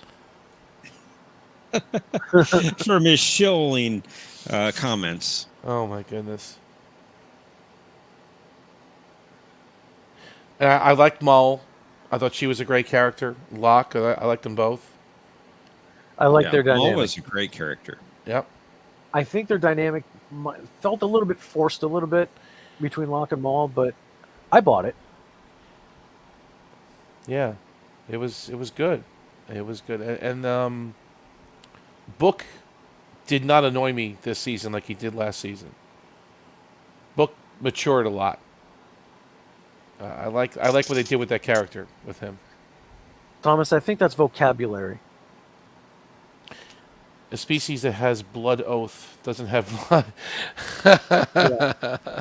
No, I think that's the vocabulary for the translation. It's an Erica. Yeah. So Which Planet is X is saying, so Daniels from Enterprise was in Disco. It didn't look like Daniels. I didn't care enough to watch. Yeah, the whole time, Kovic was Daniels. But Why do they have to do that? I don't see. That doesn't. I don't know. because they didn't want to. I don't know. I don't hate What it. did that add by doing it? What did that add to the series? What did that? It didn't. Oh, take any- look, we know Star Trek Enterprise. It's like, I knew Enterprise. That sounds like something I would say. but And then does that mean? I lost to Cinnabon that game too. And didn't Daniels die? Well, I guess he did come back after he died on Enterprise. That's true. So he did die and died, he came he back. did. Died and came Yeah. back. Half his body was like 10 years old. Right. He was Another all part of messed his up in body was sick bay. 100 years old. I mean, it's interesting. I just don't know why they had to do it. It's interesting. I don't hate it. I don't hate it, but I don't know why they had to do it either. Like, what's the point? So he's a temporal agent. So Well, he. They're also listening to the actual fans of the show, all 12 of them. And they're all going, who's Kovic? Who's Kovic? Who's Kovic? So I guess they had to answer the question. Why couldn't he just be the chief of Starfleet intelligence? Like he was a, a spy kind of guy, a CIA kind of dude. Like why? What's the problem with that? Well, why? Well, then you'd have to explain. You don't have to, but the question would remain: how does he know all of this time travel stuff when time travel's been outlawed for 100 years? Well, what did he know about time travel? I mean, he knew the Discovery. He knew everything about it. He knew everything about it. Remember season 3 where he actually was the one that diagnosed space Hitler? Oh yeah, that's true. She was. He knows everything about it. Yeah, I see what you're saying there. Yeah. I just always chalked it up that he had just had access to a lot of classified Starfleet intelligence. That's what I chalked it up to. That's just not classified anymore. That's illegal in that time. But then Daniels was from the 29th century, wasn't he? We don't really know. He operated out of the 29th century He said during that. I the mean, he Temple said it. War, but he might have escaped to the far future where time travel is illegal and not practical anymore. The temporal accords, right? Something like that. They have the. But then, yeah, he could have been on the Enterprise J. He might have been the tactical officer on the D. His name was Daniels too. He could have served on numerous enterprises. Yeah. Yeah. So he said, "I'm from Okay, the Thomas. Enterprise." Thomas, what did they change about Daniels? Change in what it would conflict with what we already knew about him.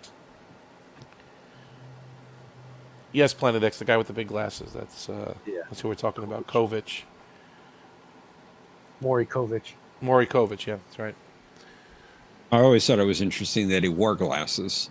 Well, he was Sounds allergic to same. retinox. I was just going to say I must have the same problem Kirk had. When it comes to this show being part of canon, STD, you are not canon. We'll do a paternity test on the show. Is that what we're going to do? Well, a couple episodes ago, he had that tablet from the 21st century, that writing tablet. Yeah. He did. I Yeah, guess that's a little hint. Yeah. Yeah. And what did he have behind his desk? He had Geordie's visor. Cisco's baseball. But that baseball was much cleaner than Cisco's. So I don't know. All right, let's call it Cisco's baseball, and then A bottle of Chateau Picard. Chateau Picard. Right. Mhm. And I Why think he has Geordie's visor, I don't know. That's weird, right? That's weird. That is very weird. What is he doing with his visor? he went back to Starfleet Medical and swiped it. I'll take that, thank you.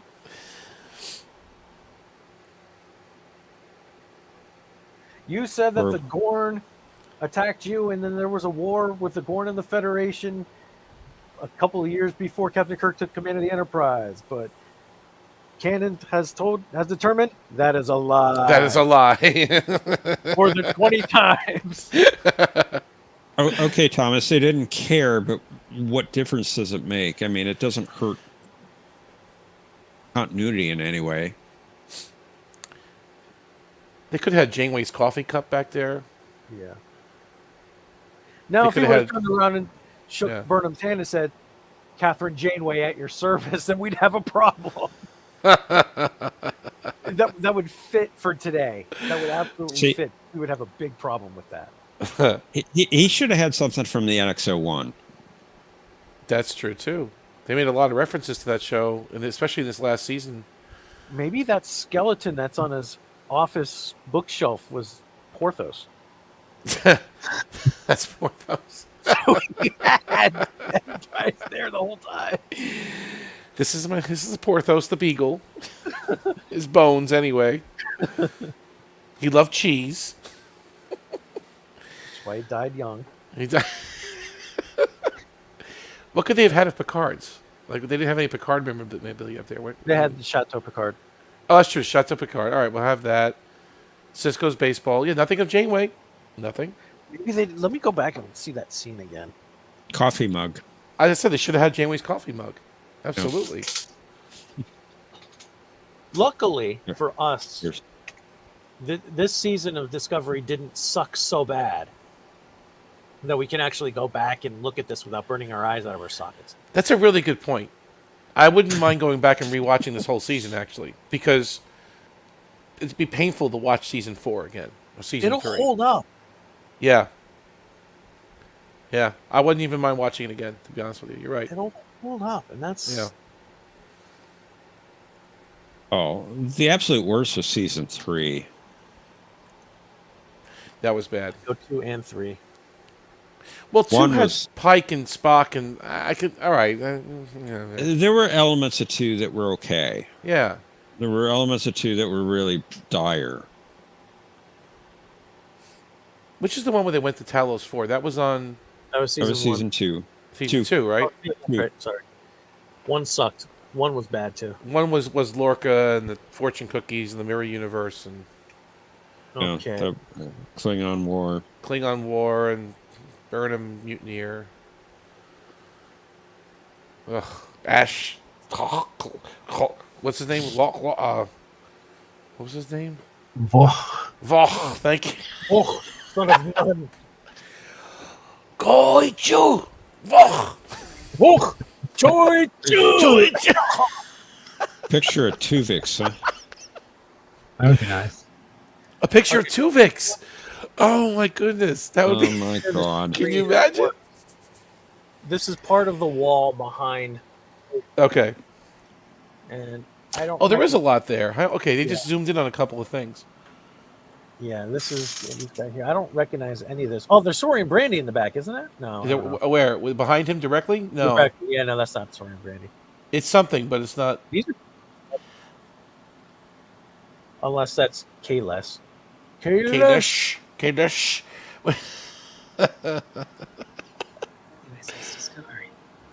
Oh, be careful. we are- We got Audio. sound. Audio. Yeah, we got sound on that one. Oh, am I not muted? No, we got the sound for a second there. Okay. Their volume down. Yeah. Kayless. Kadesh. Yeah, you Okay, really so can't yeah, see this anything bracelet, there. I am Daniels. And there's more stuff over there. Okay, he's got a little collection of things there. What is? Hold on. Was that like a TNG phaser back there? What was that? No, it was some It looks- sort of thing. Right This there, thing right next to here, Burnham's right? shoulder. Yeah. What is that right there? What is I that? don't know. Looks like a Dustbuster yeah. phaser, like from season 1 of TNG. Yeah, Right? That's what Yeah, Thomas is that- saying the same thing, but I don't know. That was my initial reaction to it too. that is the Dustbuster. I mean, it could be. I don't know. We're kind of zoomed out, but it has the same shape. That flat. Yeah, Kind of here's the phaser. nozzle. Here's the handle. Yeah, that's Yeah. a season. That's a season 1 Dustbuster. All right, that's cool. I like that. Careful, Burnham. Don't point it in the wrong direction. Or wait a minute. Maybe you should. You press Take the button. yourself out before it all end it all. All right, there's 2 bottles back there. Now, those bottles, it's hard to make them out. I mean, it could be anything from Quark's Bar, Yeah. honestly. Although at the minute I'm starting to feel a little queasy.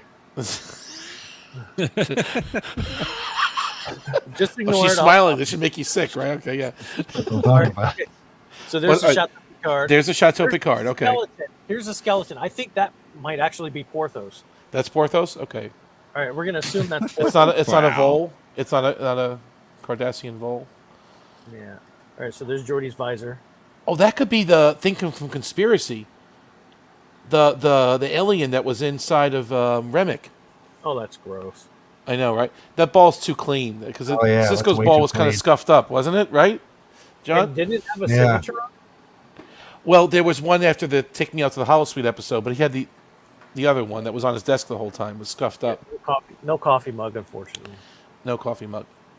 In fact, None that didn't we can Cisco see. get that ball from Buck Bokai? Didn't Buck give him that ball? Yeah, I Like think he didn't it's have the same ball one. until Buck gave it to him, right? Right. Wait, the real Buck Bokai, or Well, was it the imaginary one. The type of episode? If Wishes Were Horses, Yeah, season 1. season 1. Yeah. See, I don't watch much of season 1 or 2. I Yeah. did not like it. So what? That was a like a Savage Curtain type of episode. It's where their thoughts became people. Reality. Like they were reality. Like their Rumpelstiltskin was in that one, and Buck Bokai, and who else was in that one? Oh, the Shore Leave Planet type of episode. Kind of. The aliens were visiting the station, trying to figure out the humans, I think, or something. And Yeah, they were studying imagination or something like that. who was the other character? I'm Well, missing there one. was some anomaly outside the station, and they started examining it, and they kept making it bigger than it actually was. Something into that it really wasn't. It was part of the because at the end, remember, it was going to tear up the station, Yes. and They had to and solve it. They had to Cisco- solve yeah, something, right? Yeah. And Cisco just told Dax, "Your readings are false. You don't see what you say you see. You're just seeing that initial anomaly that we saw." And then it all went away. And then it all went away. That's yeah. right. Just like Star Trek Discovery. Yeah. Poof. It's gone. And it all went away. Only took 7 years, but it all went away. 7 years and 5 seasons. Who else was it? Was Buck Bokai, it was Rumpelstiltskin. There was a third imagination person, wasn't there? Yeah, it was the version of Jadzia who was into Bashir. Yeah, that's Yeah. right. That's right. Well, we know where Bashir's mind was going. That was Well, good. in the future. Rumpelstiltskin. Apparently, Daniels didn't know enough about Archer. He took his dog. I'm gonna say that skeleton was Porthos. It could be. That'd be kind of sick. It would. I wouldn't put it past It didn't This- look like a canine. this production an team to do alien. something like that. Yeah. He probably wanted to take Porthos with him, but Porthos couldn't. But he couldn't take Porthos while he was still alive, so he dug up Porthos after it died. Took his Yeah. bones. Wow. But you're right. Nothing from the NX-01. They should have had something from. He spent time on that ship.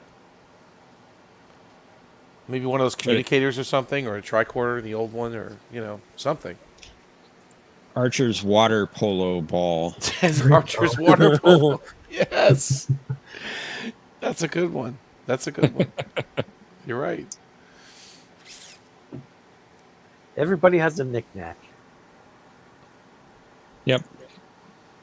Archer's was that dang ball he banged against the bulkhead every time there was a. Yeah. He was problem frustrated solved. at some admiral's decision or something like that. But Picard's wasn't a wine bottle though. What would his knick-knack be? I mean, The Ruskin, oh, the flute. the flute, yeah, the flute or the Mintaka blanket. That's the Mintaka blanket on his chair. Yes. Yeah. The Shakespeare book that was thrown Thomas at him said- by Q. Wow, Memory Alpha hasn't replaced Daniel's picture yet.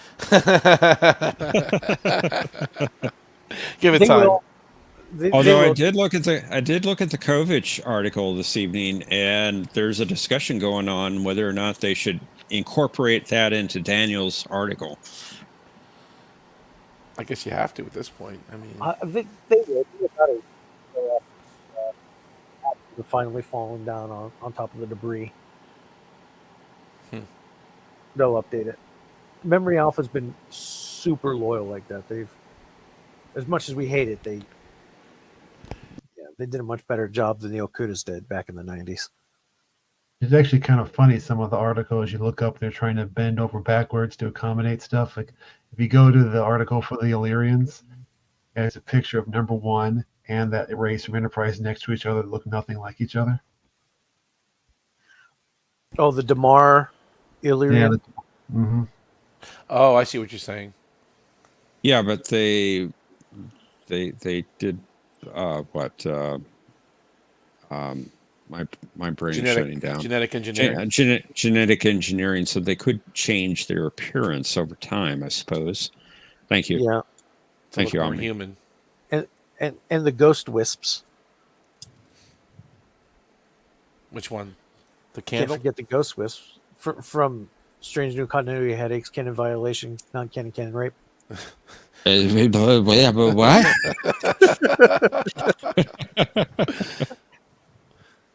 The Franchise Destroyer. Let's go ahead and just call it that.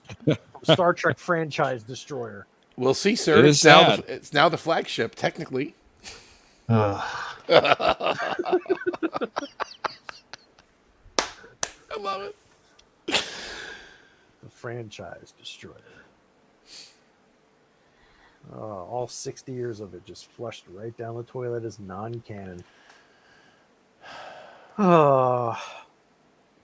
And unfortunately, Mr. VP didn't get his wish with that because Enterprise is canon in this timeline. Which actually, it's not. Actually, it's really not Why not? because of the augments. I don't how. What? The eugenics wars Oh, I see what you're saying. did not happen the way they said it did in Enterprise.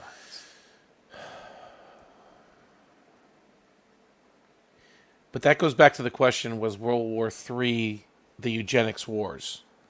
No, that was But we firmly saw established in Star Trek 2 that Spock did not know what he was talking about because Spock's not a historian. And the knowledge that he had about 20th century Earth from Star Trek 4 wasn't from Spock. That was learned on a computer that he studied during his flash studies. Which episode is he talking about the millions of dead? He goes Space Seed. He also mentioned it in Bread and Circuses. bread and circus. Thank you. That was the one I'm thinking Yeah. of. That's the one. I knew there was another one. He said you're 12 million dead or 20 million dead in World War II. You're 36 million dead or 100 million or some crazy number in World War III. Third World War, he said. But was that the eugenics war? And you're saying it was a separate war, separate thing. It was established as a separate thing, but in Space Seed, Spock did not know that they were separate. I'll give him a Also, pass, though. Oh, I'm sorry, John. Go ahead. What I'm saying is, he also quotes the numbers dead for World War I and II, and those numbers aren't accurate either, which would support the point that Spock just isn't very good at history. Yeah. What did he say for World War II? He said like 20 million or something, or he said I was looking it up in the transcript. He says 11 million in the second. no. That's not true. It's more than that. Much more than that. Okay. There was 12 million Jews eliminated in the Holocaust. Forget about the soldiers that died and the casualties. No, it's like It was Gotta be at least underreported by 18. Spock because Spock didn't. Yeah. Thomas says, "Well, he's not his sister." Remember, he has dyslexia too, so you know. I like.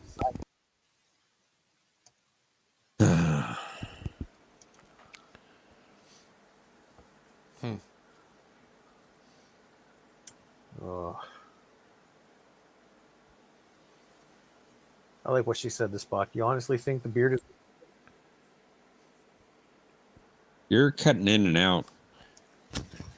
Tokyo. Yeah, I lagged. Everybody cut out for me for about 10 seconds. what were you saying about Pass! the sister? Pass. Tokyo. Can I get the points for that? I said Star Trek 6. Star Trek 6. I said Star Trek 6, The Undiscovered Country. I want my points for that. We didn't hear you, Mike. We never heard you. I said Never it. I heard said you. it. Oh, okay. Oh, we never heard you. His connection is rock solid now. You can't get around it now. He's not lagging anymore. It's in your face too.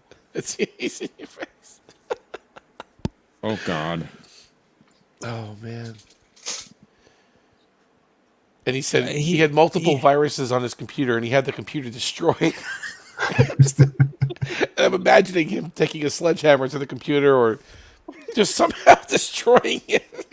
He had a stream Sunday, and he started it off by dissing Conti. Why? Why? Ooh, you don't. God, he's a good guy, and he's been on a Question of Trek before. He's been a guest on there. He doesn't get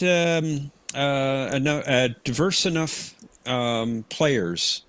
I mean, not in ethnicity or anything like that, but you know, it's just Variety. the same players. Yeah, it's just the same players all the time, So and that's not true. I mean, we I- had Gorilla on Sunday, and he hadn't been on in a long time. True. You've had me like 1,000 years ago.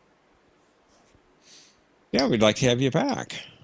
If I'm ever awake for that, So what time is that for you? True. That would be that's like Monday 2 a.m., morning I for think? you.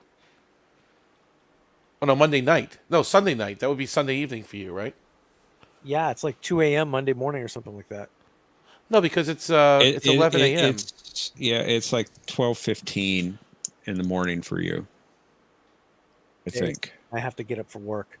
Okay, so you're sleeping at that point. Okay. Yeah, so that's a no-go. I think just you know he was just saying Conti doesn't care. Oh, the rest of them care, but Conti doesn't care. No. I think everyone wants to play. It's own limited game players show. on that show. Everybody wants to play. You know, I that's- think if anybody, Conti cares the most. I can't think right now. My brain is just shutting down. Sorry. because you watched Discovery today. That's why. They'll do it.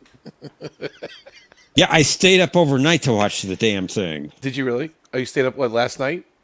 Yeah, I was up at 1 a.m. when it went live. What time and does it go live? I was going to ask you. It's overnight, 1 o'clock. That's when it hits. 1 a.m. here, Okay. so it's 2 a.m. your 2 time. a.m. over here. Okay. Yeah, Thomas, we talked about that too, buddy. We're thinking Omni's thinking Enterprise J. I might be. I'm half thinking entertaining- that. I'm not. I'm entertaining a 32nd century Enterprise, but I think Jeff might agree with you. If you're trying to link Daniels up with the Enterprise, he shouldn't have said USS. But Oh. that also might be for Mikey Spock's sake. Then again, Why? oh, go ahead. So that he doesn't have to explain which Enterprise? I don't know. So the writers don't have to explain it? I think that's more the case. I Yeah. think the writers didn't realize that the NX didn't have the USS But- attached to it, at least not during the series. Right, I was going to say, maybe after the formation ceremony, maybe it was redesignated USS when Starfleet. and the Well, I think the Federation- refit. I think the refit was a USS. Okay. I have an interesting to this topic. I I have an interesting screenshot to share. Yeah. Now I figured this was probably just an error, but I think it's interesting. I'm going to bring it up here. While you're doing that, I don't think so. In season 1 of the show, the Admiral announced you'll be the first starship to visit the Klingon homeworld since Captain Archer's mission in the Enterprise NX-01. ESS. Wait, does that say U? USS. It says USS. I Oh, think that it does USS make sense. Columbia. So United Earth Starship Enterprise, but then it would be UESS, but What is that from? that's from Divergence. Divergence. That's the Columbia when they're about to merge warp fields. Well, that answers That is that. interesting. That is That interesting. answers- Okay. Yeah, USS United for United Earth. So I think that's the only time it's called USS on the show. yeah, I it's wonder if not that was a column. mistake. Yeah, I think it was probably a mistake, but I think it's interesting. You're making a mistake. When you don't get things your way, you raise your voice. You've been on Earth too long. It's a mistake. You're making a mistake. That's right. He he gets short with it. Yeah. It's a mistake. Thomas says it's never spoken, which I believe you're right, Thomas. Yeah, so that is correct. It's never spoken at all.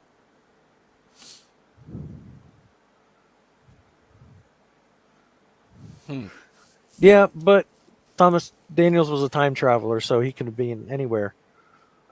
He could have been thinking USS Enterprise, and he was on the 20th century aircraft carrier, for all we know. And it says a time Daniels is from the traveler. He's got 31st that. century. He's got that advantage. I still think it was a callback to Enterprise.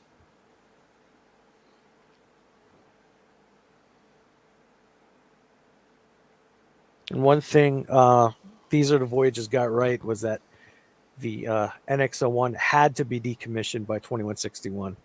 And there was no Federation Starship Enterprise for another 120 years. No. 61. So we'll be what? 60 years. Additional 60 years, 70 years?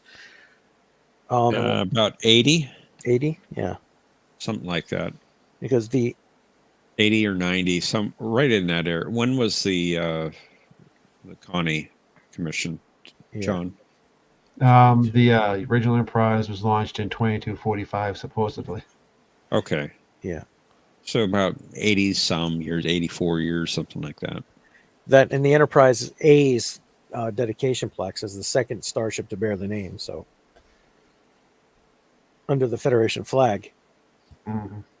NX-01 had to be taken out when the Federation was founded. So when did it get its refit? Probably between right after season 4 to fight in the war. Yeah, but on These Are the Voyagers, that was 10 years after that, and it didn't have the second. That's why These Are the Voyagers is not canon. Oh. Well, Because that one shot of it- the refit NX-01 destroys that entire episode out of canon. It's Riker's holodeck fantasy. Yeah. That and the fact that they said this is part of Pegasus. No, it's not.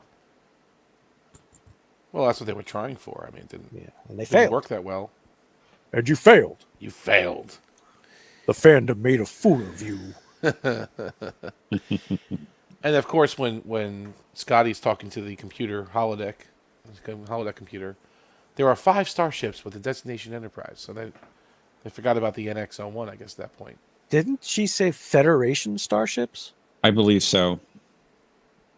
No bloody A, B, C, or D. Or D. Or D. That's so, Yeah, Thomas is right. That was supposed to be the refit for season 5. They were supposed to step up the Romulan War. that would have been good. Okay. That would have been great, actually. Yeah. That's what we should have gotten. Instead, we got Les Moonves. Ugh. That's why I don't count These Are the Voyages really as a series finale. I mean, it's a bad one. Horrible. It's What, Not just which is bad. Should be hauled away as garbage. as garbage. Like Terror Prime was the better finale, and that's a true finale. so? Which is worse, Turnabout Intruder or These Are the Voyages? Well, considering that Turnabout Intruder was not a series finale, These Are the Voyages was supposed to be. We know which is worse. I'm just saying which is the worst episode of the two. Well, These Are the Voyages for sure. I mean, I laugh I at would Turnabout take- Intruder. I laugh at it. I mean, it's fun to I watch. would take I'm Captain Kirk Yeah, it's over the true. crap we got. But you're for These laughing Are at the it. Yeah. On the explosive series finale of Star Trek, Captain Kirk goes mad. I'm Captain Kirk. Captain Kirk. When an old flame beams aboard the Enterprise, Kirk must take back himself. On the series finale of Star Trek. Janice Lester.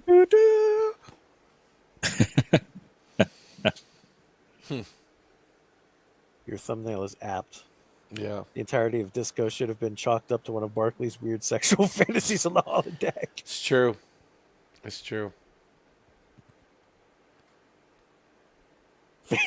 Yeah, everything fades to black. Zoom in on Michael Burnham's face. She goes computer end program, everything melts, and it's freaking Charles Schultz. Dwight Schultz, right? Yeah.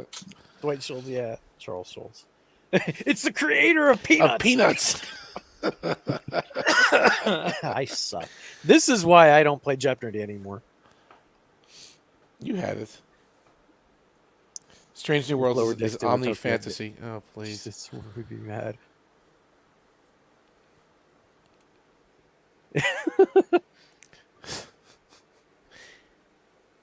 You need help, Thomas. Yeah, he definitely does.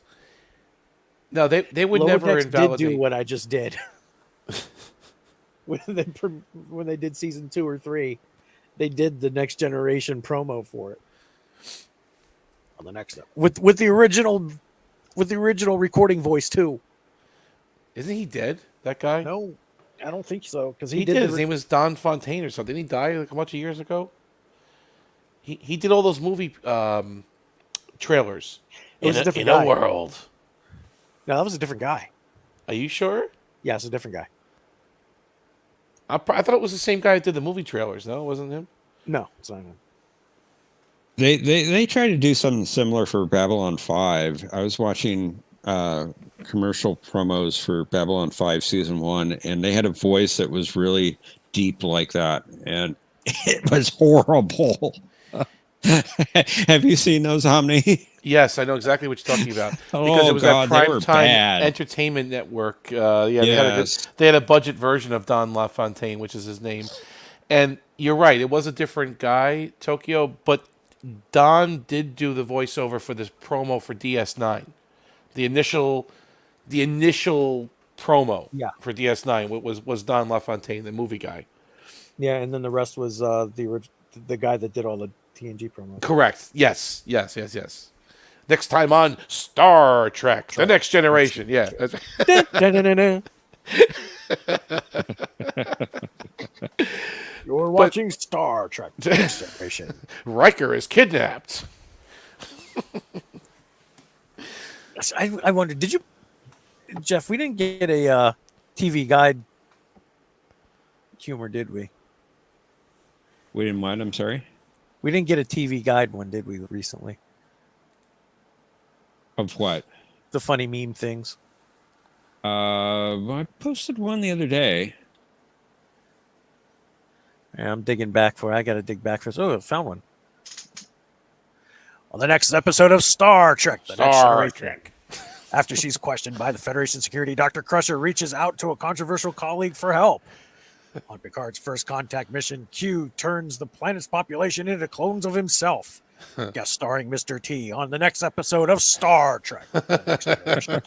Dun, dun, dun, dun, Yeah, the last few notes. Right. That was it. dun, dun, dun, dun.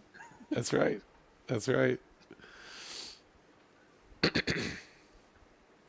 I used to watch those live. I used to tape the episodes. I would videotape Oh yeah. Mhm. It did that as with they Voyager. aired. Yep. Every episode of Voyager, I videotaped it. I don't know where the tapes went. They're I gone. just posted a new one. Enter. I gotta read this.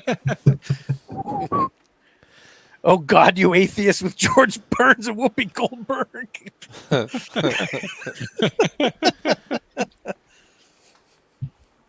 Discovers he's not really what it seems when he's recruited by Trinity and the mysterious Morpheus Pat Morita.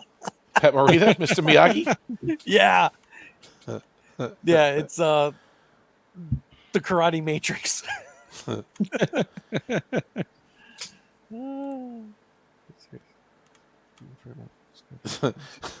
Transporter T.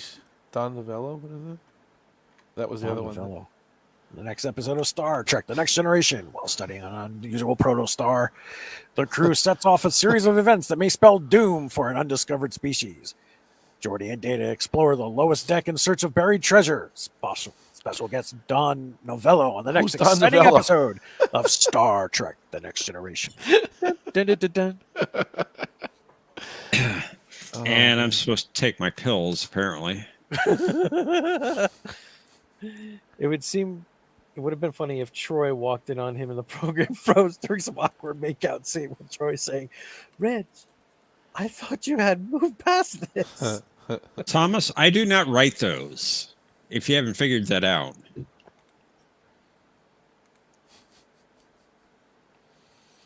Humor is a difficult concept for Thomas. It's not Humor. much. Indeed.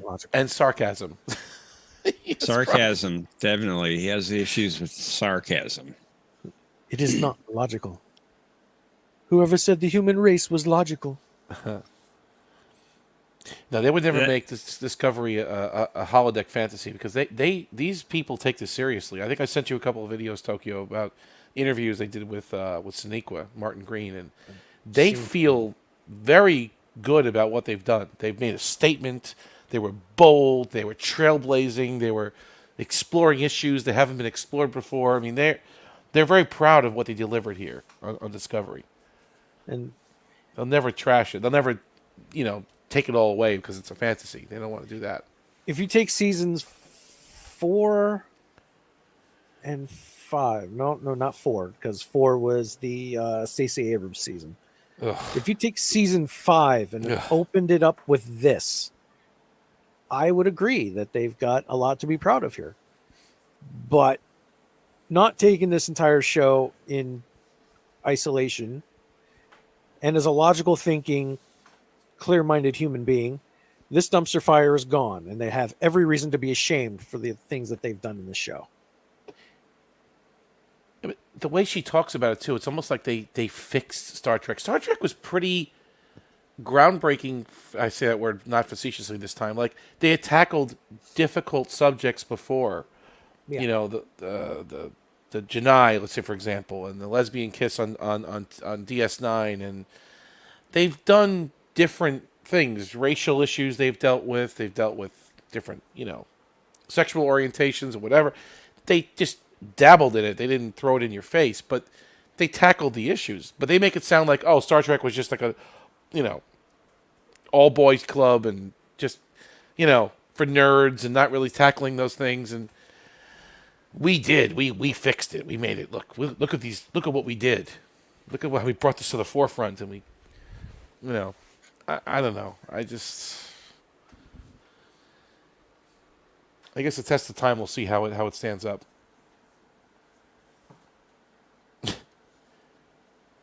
Yeah. Thomas, check with John on that. He has an answer to that. Yes, comment that my answer to that was that TOS debuted in 1966, and they first aired The Cage in 1980 during the writer's strike. Therefore, TOS has an elapsed time of 14 years. So far more than the 7 years of STD, if we're counting time when it was not actually in production. I didn't realize they aired it that early. I thought it was later than that. But it was like 87 or 86 or something like that. They aired it first time. I think you're right. I don't know where I'm coming up with that year. You're right. It was during season, and then it was during season 2 because that's when the writer's strike was. That's when The Cage came out. Was it that late? 88? Now I'm second guessing myself. I'm going to double check it. Because that was the year of the writer's strike. Star Trek Next Generation season 2. It affected season 2, right? When they had such a late start for the season had a curtailed season. Was it broadcast or was it just released on videotape or something? I mean, I remember the tape. It was broadcast. They made a big deal of it. Okay. It was hosted, I think, by Leonard Nimoy, actually. Really? Okay. Yeah, 1988. I don't know where I got the number 80 in my head. But that would make it even longer. That would be 22 years.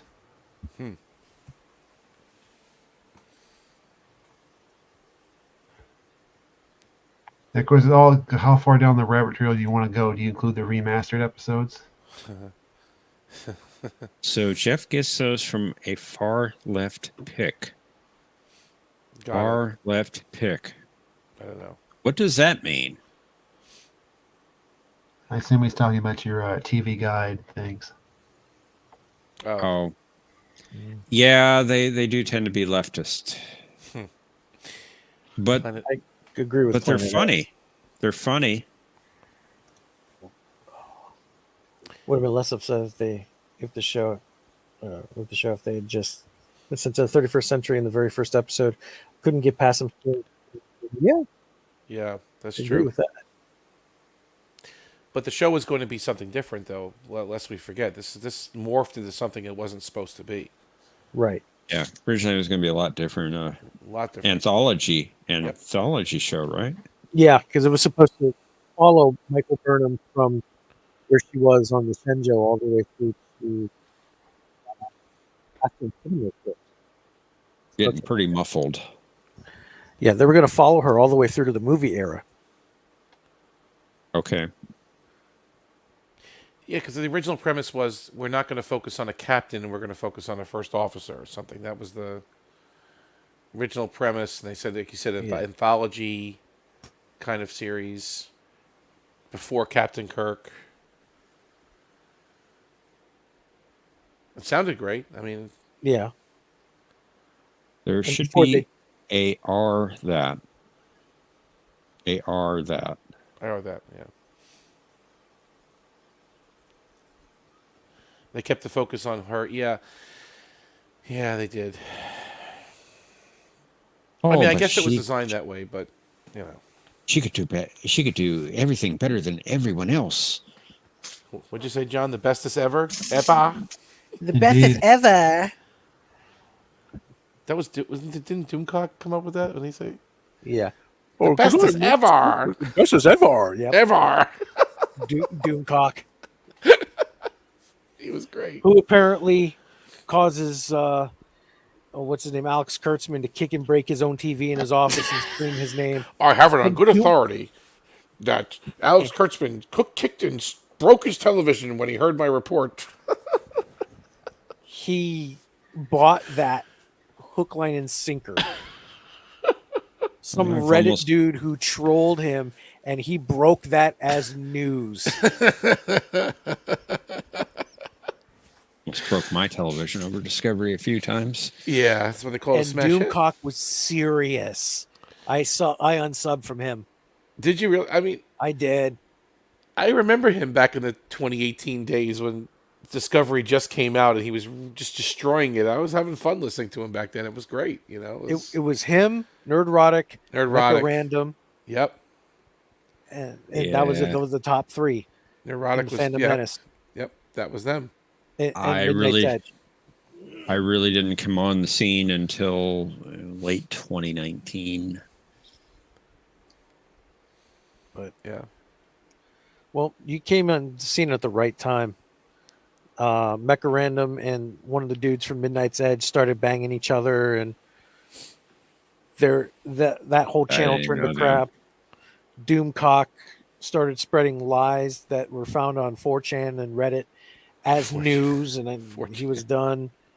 And What else was happening back then? Nerdrotic Like, it was, got bought out by the legacy media that he preached against so much, so I don't watch him either. what else was going on back then in 18? There was other stuff. Disney was coming out with some garbage too, right? It was Star Wars. that's right. The Star Wars movies were coming out. The actual movies, episodes the 7, 8, sequels. and 9. Yep. Yeah, so it was all kind of coming together. It was that stuff, then plus the Star Trek stuff. Yeah, it was like a woke explosion. Yeah. Yeah, Last Jedi was 2017, Yep. That's it. That's December. Yep. If you go back and watch all of those videos from the premiere of Star Trek Discovery onward to today, have several bottles of booze ready to go, because every time they say that Kathleen Kennedy or Alex Kurtzman have been fired, yeah. take a drink. Oh yeah, he kept going against Kathleen Kennedy all the time. I have it on good sources that she was dragged into a meeting. Fired from You sound like him. Yeah, that was the intent. Dragged into a meeting and she left with a frown on her face. I have it on good authority from the sources I can't mention to protect them that Kathleen Kennedy and Alex Kurtzman were found in a Russian hotel room getting peed on by Donald Trump. This is a dossier. Oh. Take this with a grain of salt. From Star Trek and Star Wars, and we couldn't be happier. And then his little It's fish time would to talk push to him the too. He had the fish, right? Didn't he have the little alien? Yeah, What was his Whatever name? that. something. Harvey. Harvey. That's right. Yeah. Harvey Cthulhu. Harvey Cthulhu. That's right. Well, all you gotta do is release me, Doomcock. Just release me. Have you listened to his Friday Night Frolics? Like he would go on for 6 or 7 hours. Not anymore. I got out of that one. Oh my, 7 hours. I mean, the guy's got tons of energy. He sings. He sings. He'll take requests. I mean, It takes 4.5 hours for your super chat to be read. oh hail! Thank you, hail Tokyo. Thank you for the super chat. Thank you. Yeah, that's what it was like. I put in my super chat and I go take a dump, play some video games, have lunch, come back, and he still hadn't read it yet. Take another hour off, watch some Star Trek: The Next Generation. Star Trek. The Next Star Generation. Trek. Come back and finally, Tokyo Gaijin, my friend. Thank Hail. you for your 500 yen. Hail Tokyo. Hail- And he says, blah. Yes, Tokyo. Blah. I can't take his voice for more than 5 minutes. Yeah. oh man. Yeah, That's that's funny. it. If you don't super chat, your voice does not get heard at all. Oh no, absolutely not. Absolutely not. Oh no. Nope. The only one that I found that actually does care about his audience is Jeremy from Geeks and Gamers. Because even without my super chat, sometimes if he finds it and I tag him on it, he'll actually read it without a super chat. Well, he knows you though, right? So I mean, it's Someone, yeah.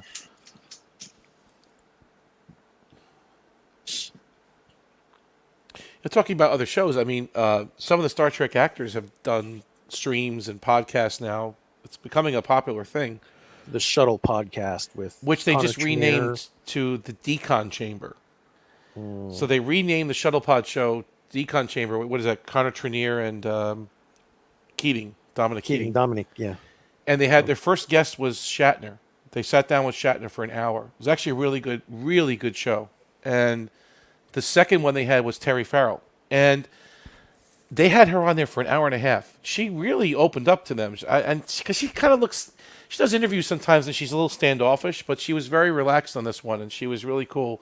She told some good stories about casting on DS9 and how she kind of got to that point and her acting career before then and after then and Becker and all the stuff she did. It's actually pretty interesting. It was a good watch. Terry Farrell Nimoy. Yes, she married Leonard Nimoy's son. Adam Nimoy. Yep. Yeah. And they moved to Texas, actually. I think they're in Texas right now. That's where they moved to. She was talking about that, too. And I did not like her on Becker. When she left DS9, I couldn't watch Becker at all. Yeah. Because all I saw was Jadzia behind the bar. I she explains why that show didn't do that well either. She said they pushed the envelope on that show. Like Becker was the main character. Ted Danson's character was supposed to be a little super conservative, and then they, the networks didn't like that too much. They didn't play that many reruns of that show. Yeah, she talks about that. Who else does it? Sirach Lofton has one too. Him and Alexander Siddig, I think. Yes, right. They do one. They did that awesome audio play where they made Bashir gay. Oh, that was him and Garrick and Robinson, right? And Sirach was in it too, I think. That was during COVID. They did that. Yes, because they weren't really working anywhere, so they decided to do that. It was really good, but I did not like that they made Bashir gay. No, but Garrick's Robinson said that Garrick was always gay. Not Bashir.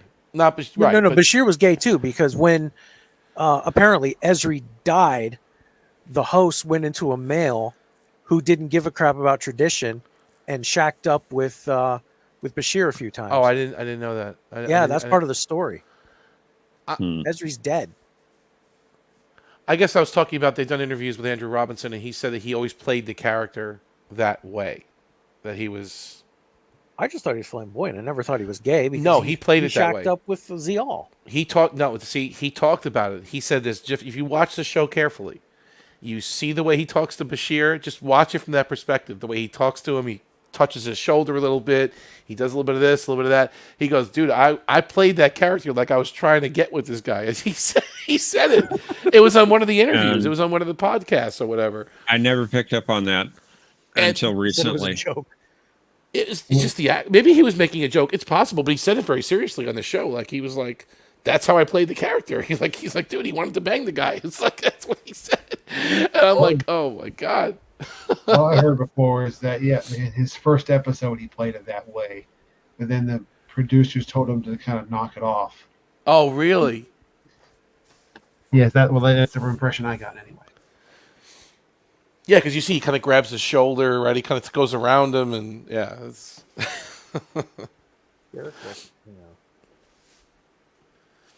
And then they gave him Zial to play with. Yeah, I mean that was odd though. There's an age difference there, and it wasn't Zial supposed to be like 15? Well, she was more like that. Yeah. Yeah, you're right. Because they rescued her from the camp, she was like 12 or 13. You're right. Yeah. So then she didn't just magically go from 13 or 18. Yeah, I guess you're right. That's true. That was a little awkward. Although, look how quickly Alexander grew up. I was just thinking you were going to say that. You're right, because you said that the other night. He went from 10 to 18 real quick. But you can say that Klingons mature fast, right? You can say. Yeah. That would mean that Miral Paris right now should look like a grandma. And she's only 18. Cabra! Who else has podcasts out there? There's a couple other actors I think that have done those shows. But they're interesting to watch because they kind of tell you some stuff behind the scenes and they interview each other. And doesn't Doug Drexler have one? What about the ships and stuff? About the he's been on Trek Yards before. Well, yeah, he designed the Titan Enterprise G, so he did. He did. He designed all the ships for Picard 3. So Terry Metalis brought him back then at that point. Yeah. Okay. Yeah. I didn't know that. That's good. That's good. The G looks good. I mean, the Titan looked good. I like that ship. Titan A Enterprise G. Yeah, I liked it too. I kind of like how they started going for smaller ships though. Like they went backwards a little bit. Just a little bit backwards, yeah, because of and they explained it really well too. I just don't know how Riker's Titan became that Titan. That never made sense to me, but whatever. Well, there was a meme that Drexler put out. It wasn't a meme. It was an original artwork that was accepted as canon, where they're taking parts of the Luna class ship and installing them in the Constitution 2 ship. Right. So they're actually they're recycling parts. So the guts of the Constitution class are the original Titan, but because it's a whole new hull, it gets the A. It gets the okay. We're going to make 40-year-old Garrick love 15-year-old Zial. Just wait till you hear what we're doing on Voyager. Well, I was doing a little bit of quick research on that. And supposedly, according to the script of Return to Grace, Zial is 18 years old at that point. Is that a difference of okay. one 18. season? Or was that when she's in the prison camp as an 18-year-old? Return to Grace is when they're on the Klingon ship. They commandeer the Klingon ship. They're Right. on the freighter first, and they capture the Klingon bird of prey. Right, they're on the freighter and they train and then they. But when she got rescued from what was it, Indiscretion? When she got rescued from the Breen concentration camp or whatever, she didn't look like she was 16. She was 12. I mean, yeah, that was the. They didn't say her age. Although, did they say her age? Because Dukat sent them away at a certain point in time on the Ravenok.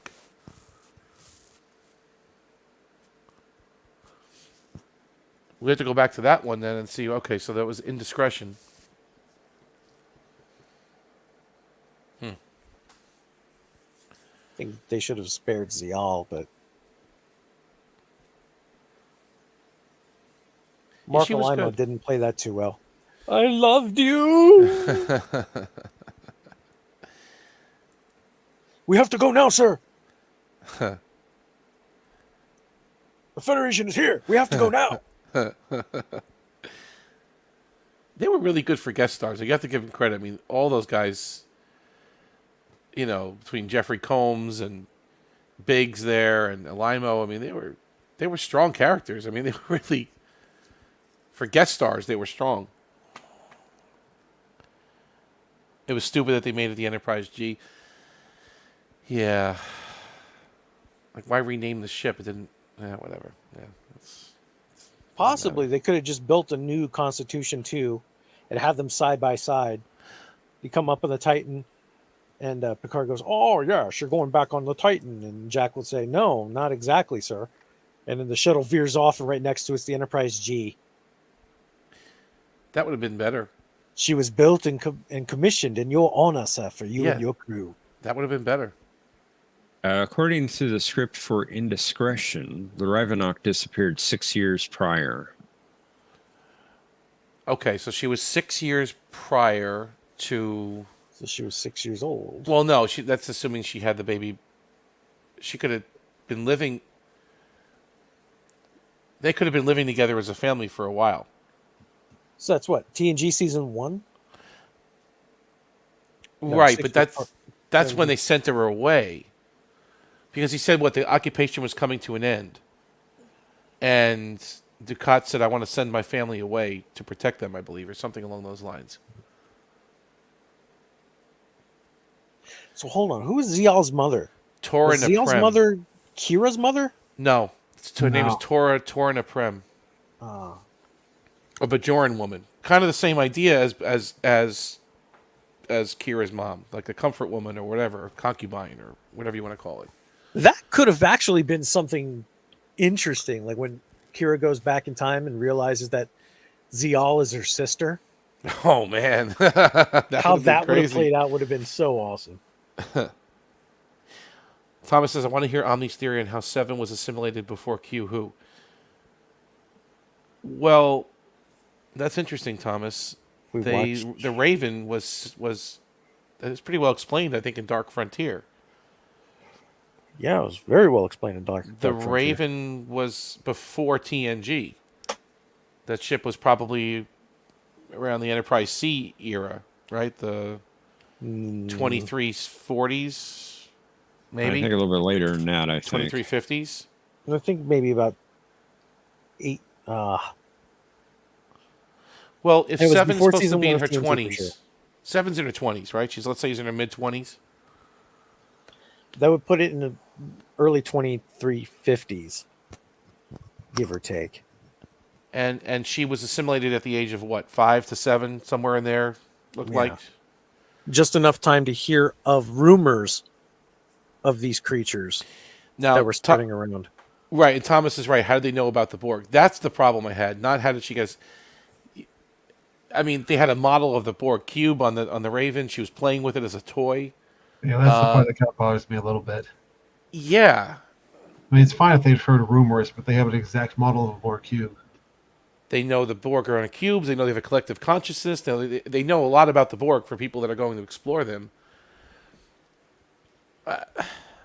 Well, we never knew how the Hansons actually got around What do you Like- mean, as far as on the Raven or before the Raven? Like, what do you? before they went down to do what happened in Dark Frontier. They could have been out hearing about these rumors and things like that on the frontier somewhere. Because they were from exo. passers-by. What were they? Right. Exobiologists or something? They were. Right. And they would have naturally been curious about these things, go and investigate a little bit. They could have gotten some data on the Borg ships from sightings, and they built a model of it, and then went back to the Federation Council, tried to get approval for it. They said no, and they took the Raven anyway to the other side of the neutral zone. They could have been exploring the El-Orient system where Guinan came from.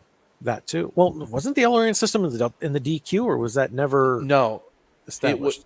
the Delta Quadrant. No. It was far. It was far away from the Federation. Let's say maybe. I don't know. I would Let's- say around system J25, right? somewhere around there. Where was That was out- J25 in the Beta Quadrant? J25 was DQ. No, No, it wasn't. no. They said how long it would take to get back, and it was a few years, but it wasn't nearly as far as Voyager, for example. J25 was I thought in the Beta Quadrant somewhere. And that's where Guinan species originated from, the El-Orians, the El-Orian refugees. That would have made more sense if they sent the Raven out to explore what happened in the El-Orian system, and they discovered that the whole system was assimilated by the Borg, and then, They got the information from some sort of El-Orient computer that might have survived. yes, something like that. They could have followed them into the Delta Quadrant, transwarp conduit, whatever. Well, they were already. System J25 was 7,000 light years away. 7. It was an alpha or beta. Yeah. Well, it had to be beta because they went into the Romulan Empire. They crossed the neutral zone. In season 1, it's true. They did. No, I'm talking about the Raven. Oh, that's true, too. I didn't think They were in about that. Romulan space when they got taken to the DQ. And not the They- Dairy Queen. They crossed the neutral zone. They violated Federation orders. Yeah, that's true, because they were in trouble. They were... Yeah. Then they ended up getting a blizzard. I haven't had a DQ Blizzard in a long time, man. Wow. Maybe a year for me. They put like the Snickers in there. They put all those little the candy bars and stuff, whatever you want. Those are The And there only are 3 of them explanation right that makes around me me. happy. DQ. Closest DQ to me is on the military base. Oh, they have one on the base? Yep, they're hiring too. There are 2 of them in about a 7-minute drive from me, Their food is trash. Like in the, about opposite direction. the burgers and stuff, just don't even bother with that. But the Guys ice will cream's throw pretty away one. good. The food is trash. Food is trash. Food is trash. Well, somebody like me that hasn't had real good American food It'll in be the last delicious. couple of years. It'll be scrumptious. You've been licking your fingers. Exactly. Those chicken fingers are so greasy Fingers and looking good. good. Fingers.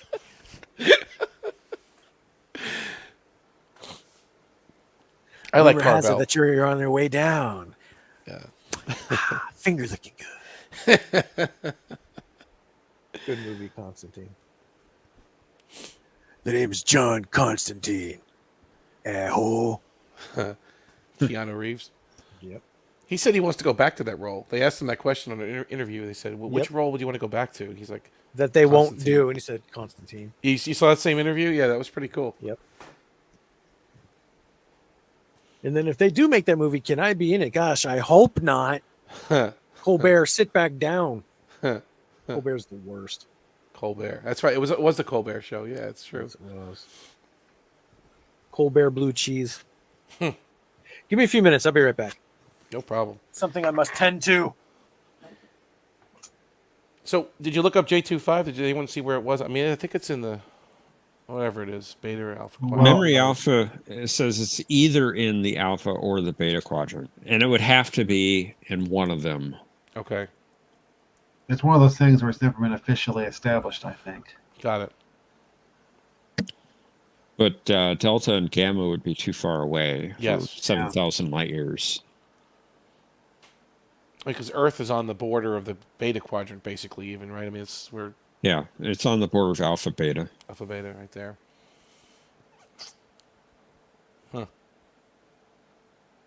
Which I always thought was interesting that it was right on the border of those two quadrants. Yeah. I mean, if they're being kind of scientifically accurate, if you see where Earth is located in the Milky Way, it is kind of right there. It's on the bottom southern part of the Milky Way, kind of in the middle.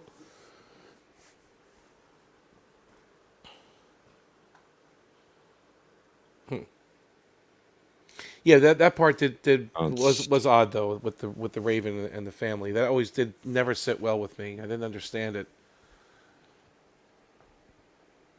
I think Starfleet Federation, they knew more about the Borg than what was let on. Well, with regeneration, they could have, but that was afterwards. I mean, that Enterprise was done afterwards. It wasn't. Uh-oh. I got a severe thunderstorm warning. Oh, Oh, that's not good. you've been getting a lot of crazy weather the last few days over there, haven't you? This whole month. Yeah. The worst was about 4 weeks ago. Mm-hmm. We had a pretty bad tornado just outside of town. Those things are scary. And what was it? Which day was it this week? Tuesday? We had crazy wind in the morning and then again in the evening. I mean, the winds got up to like 70 mile an hour in the evening. Get some gusts. Thomas says that non-canon show. Yeah, I mentioned regeneration. That is from the non-canon show. It's not from strange new continuity headaches, continuity violation, non-canon canon rape. But they could have easily said that we've had classified reports. We want to explore more about the species. We've heard rumors. They could have done something, but they just didn't. They just, yeah, we're exploring the Borg. Yeah, we'll give you a ship. Go have fun. Go explore them. It's not classified. It's not military. It's nothing. It's just a family in a ship. Somehow I think this storm is going to miss me. It looks like it's rotating around me. Okay.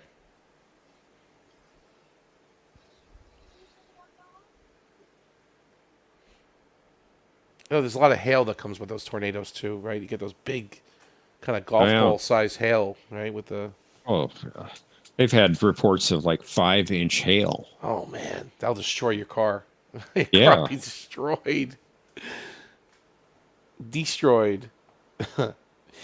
Thomas Potts says the only way they would know about the Borg is from regeneration, but not that they have cubes. Yes, that's right. That's part of the problem. If anything, sphere, right? They figured the ship was a sphere that they found at the Polar Research Station. I think the ship was a perfect sphere. That was Phlox's wife. Did you know that? Yeah.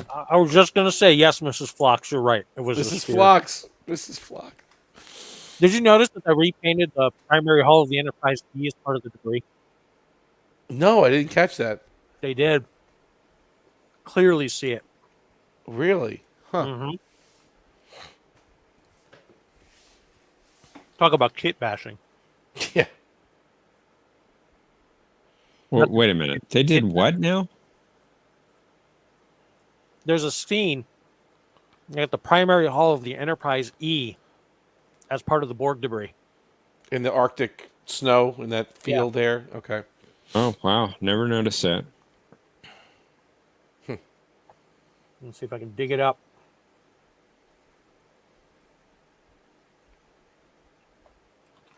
Enterprise is on Netflix here, not Paramount Plus.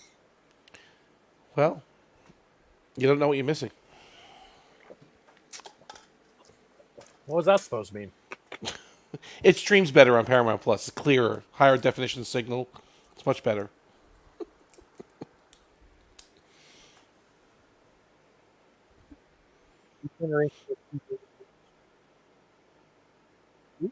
Back in the day, Deep Space Nine, and in fact, all of the Star Treks were on Netflix. Yeah. And I watched Deep Space Nine on it when it was the 25th anniversary of the show. Mm-hmm. And the compression was horrible.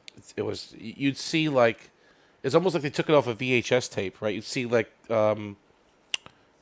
lines, interference lines, if you call whatever. I don't even want to call it feedback, or it was disgusting. I don't know how they did the transfer, because DVDs didn't look that bad, Right. right? I had the DVDs from DS9. You didn't see like analog interference lines on the screen on the screen like you did from those transfers.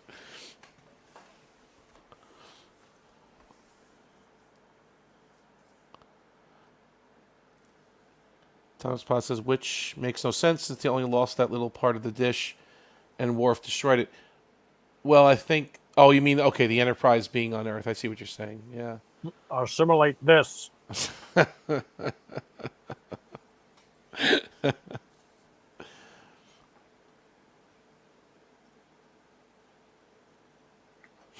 was a good movie.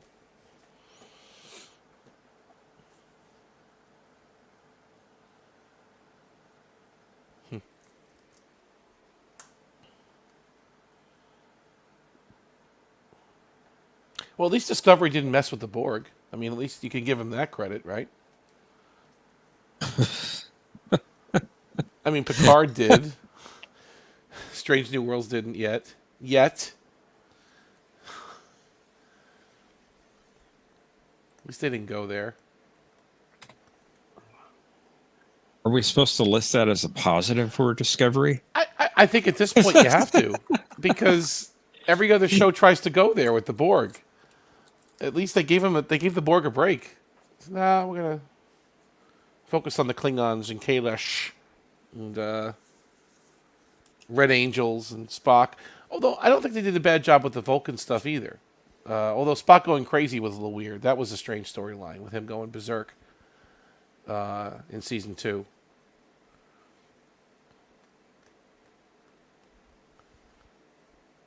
Sarek was okay. He needed to be healed by his sister. Yeah. I managed to dig up a picture of the Enterprise E in regeneration. Oh, love to see that. You found it? Yeah, I found it. Because I'm looking for it. Oh, I think I just found it too. Look, go ahead. Thomas says, I'm sure Burnham is an expert on the Borg as well. Oh, yeah, that's it. Thank you, John. What is that? Are you serious? Oh That's my the God. forward part of the primary hull. Look of the at that. Enterprise E. I never saw that before. Was that just like an inside joke? I mean, why would they even do that? That makes no sense. They had a bigger budget than that. That must be an inside joke. That's got to be a... Yeah. And you can still see the windows and stuff on it too. You can see Still the what? see what? The windows. Oh, the windows you can clearly see, yeah. And it's definitely the E, right? It's definitely a sovereign class. It's not Oh, yeah. the shape, right? The shape of it. Yeah, that's true. Yeah, and you That's can funny. see where it would say NCC 1701E on it. It's right there. That's the Enterprise. Enterprise.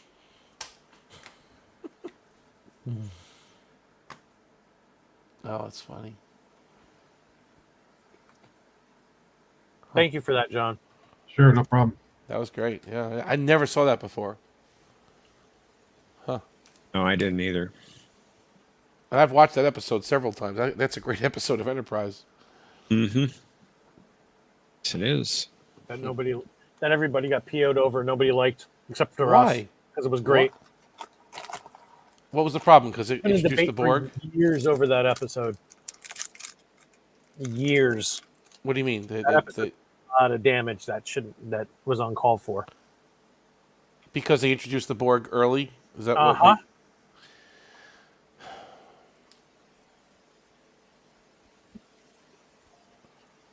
I remember controversy over the episode. I don't think they really messed with canon. They didn't. JoJo's no. JoJo's living room, buddy. My son comes in here and starts banging on things in the middle of the night. I mean, it kind of does. The only way they can get around it is if they classify the report. They classify everything. That's the only way they can. They were never identified as the Borg. They never said we are the Borg. But beyond that, they got full pictures of these guys on the ship. Like they had video surveillance. They were on the Enterprise, walking around, drones. So, I mean. Yes, but they're not seen for another 200 years. I'm sure that information is going to get buried, forgotten. Cybernetic creatures. I mean, yeah, I guess. So it puts off their invasion to win the 24th century.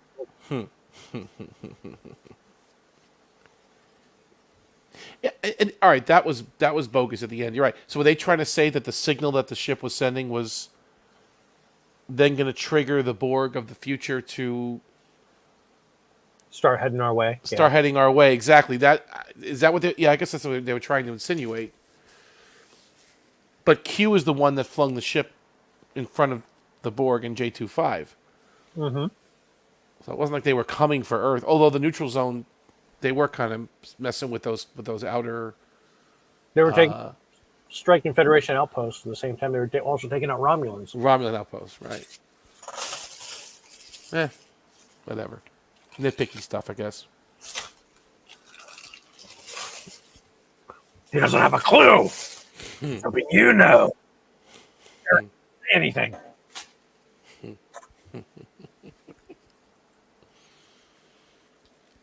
You're out of line, mister. Yes, but he's also right.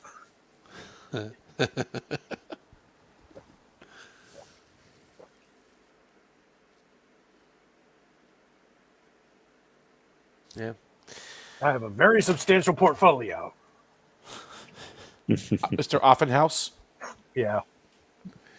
Nothing in canon about what happened to him. Would have been Quark. None of them. All three of them just disappeared. They never heard from him again. You had the housewife, you had Offenhouse, and you had the country boy with the guitar. I think Beta Canon had. What's That that? cut out. That cut out. I think Beta Canon had Sonny shacking up with Okana or something like that. Okay. Something like that. I don't know. It's novels. I hate novels. Thomas says it's theorized that the J25 cube in J25 was on its way to Earth, and that's the cube in Best of Both Worlds.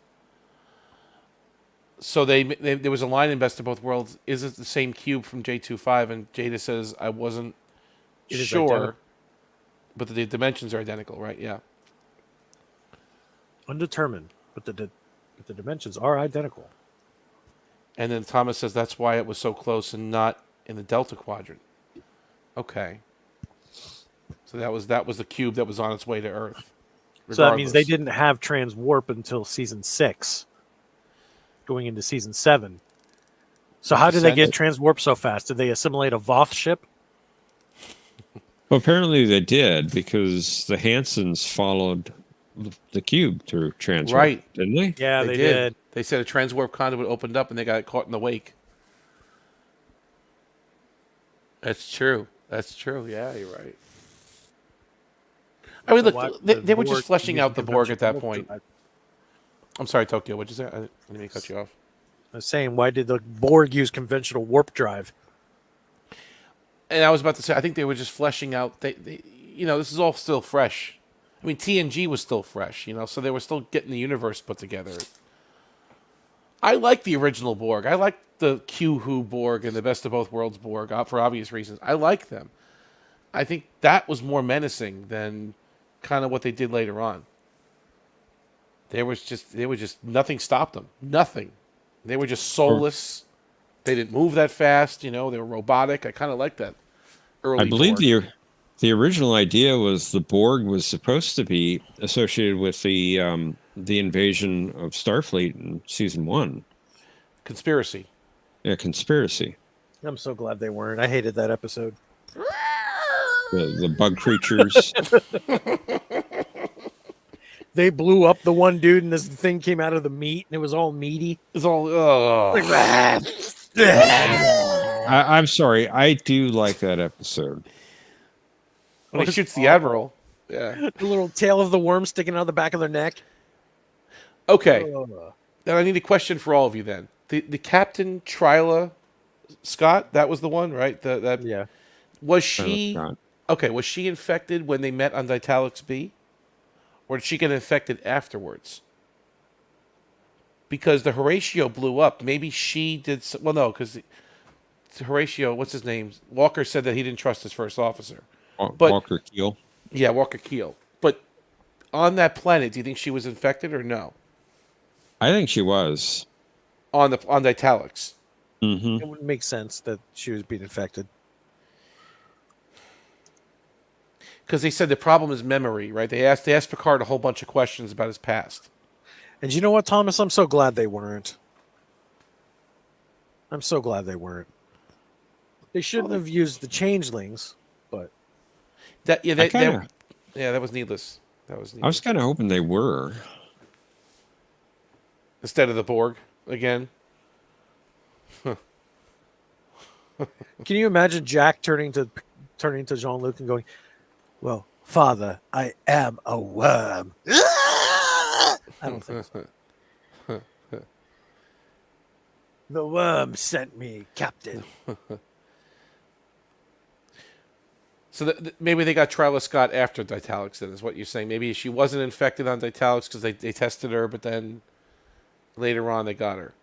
What did they how did they test them? It was memory. When the bug was in them, they couldn't remember details of the past. Right? That's what Walker said. He says their problem is they don't know the past. That's why they asked Picard a whole bunch of questions about the past. And he passed the test. PASSED. Passed the test. Been trying to put that episode out of my mind. So Planet X thinks that they're hookworms. So I'm pretty sure that the Borg were initially supposed to be the butt bugs but they changed them in the writers' room. Hookworms. I don't know. That episode was a bit dark, and at times I do like my Trek to be dark, and I thought that was pretty well done. Conspiracy you're talking about. How did they get away with Conspiracy, killing that one yeah. commander? So meaty. Remick? Yeah, a bunch of hamburger falling off. Yeah, it was nasty. Because usually a phaser either puts a hole through you or it vaporizes you. It doesn't turn you into hamburger, like you said. It's supposed to vaporize you. Or put a hole through you. It's supposed to vape you. It's different settings, right? You've seen it like put a hole in somebody too, right? I mean, it's not. Yeah, but not turn them into McDonald's. It's Wow. You know when you fries with that. his whole Certainly not. the whole flesh of his skull melted away, right? It was like you see his eyeballs and everything just melted away. His head exploded. Oh, That's something even the Veron T disruptor wouldn't do, right? That was the one from the most toys. and then it blew up, took out his entire torso and his chest cavity. And you see those two The bug fake comes hands. And the bug comes up. Oh, it's the Wilhelm scream.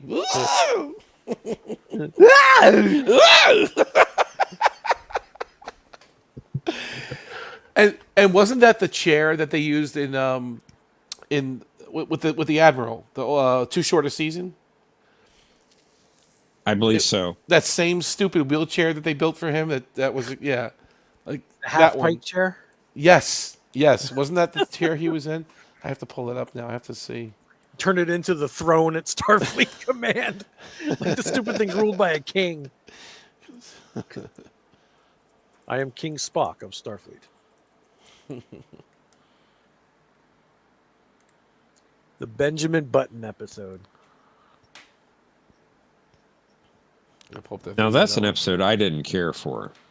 Too short a season. Too short a season.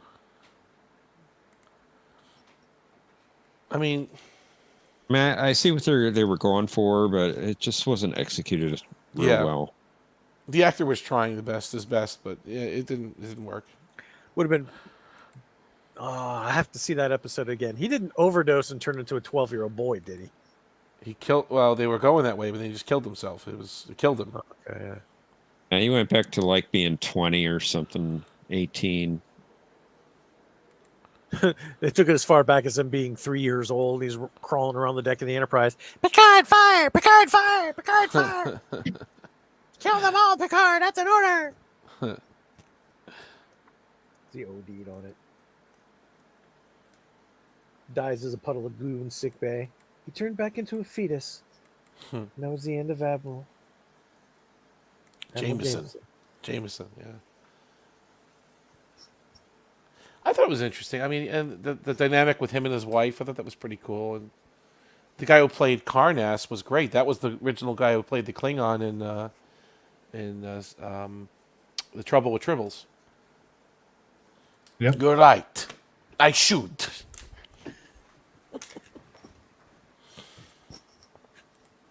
I didn't mean that Discovery should be hauling garbage.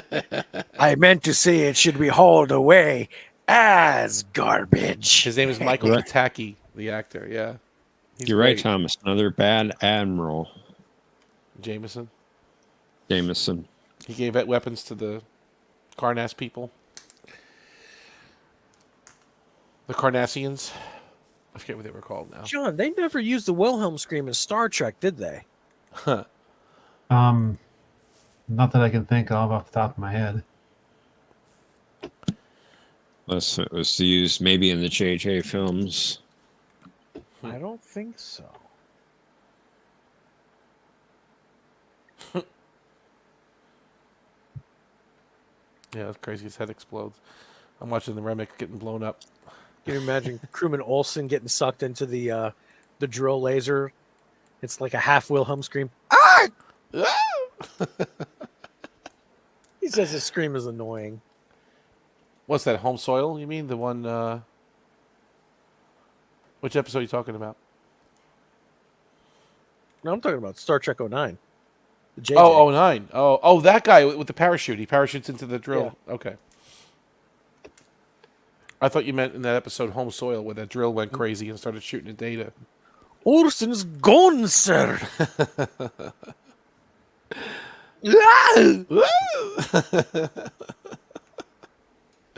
According to Memory Alpha, there were 2 occasions where you could hear the Wilhelm scream. Oh, wow. It says in Star Trek the Motion Picture, but only in the Director's edition from 2001, when V'ger fires at the Enterprise, a crew member in the engine room gets hit by an energy bolt. You can hear the scream there. Okay. And they also say there was one time in Star Trek Beyond. I am not Beyond. going back to Beyond to watch and look for that Wilhelm scream. Motion picture, maybe. Not Beyond. But you have to have the right edition of the motion picture because it sounds like... I wonder if the recent 4K upscale. Yeah, because I've got the 4K thanks to Amazon. I do too. It's on a 4K disc behind me. Nice. What about the probe in Star Trek 5 screaming? Oh yeah, it screamed, but it wasn't the Wilhelm scream. I'm thinking of the whale probe in Star Trek 4. Whoa.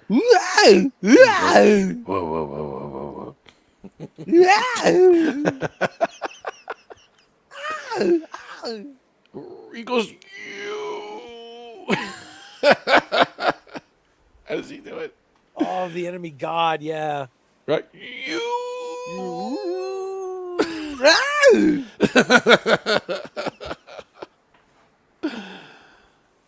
Bring the ship closer.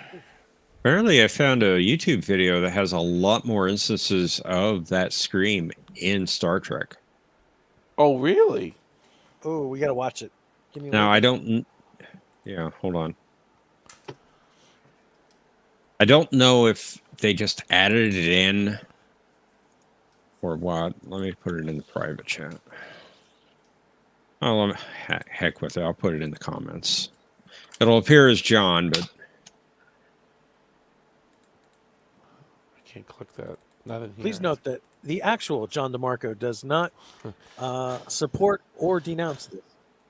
it's in the private chat. You should be able to click it there. Got it. Oh, I hear it. I got it. Yeah, the motion picture. That's not real. That's fake. That's not. It's all fake. It's fake. Yeah.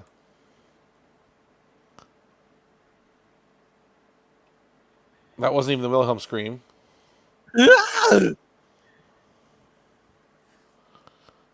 Yeah, that's added. Fake. It's fake. Yeah, it's all fake. The name of the channel is Mr. Wilhelm Scream. It's all fake.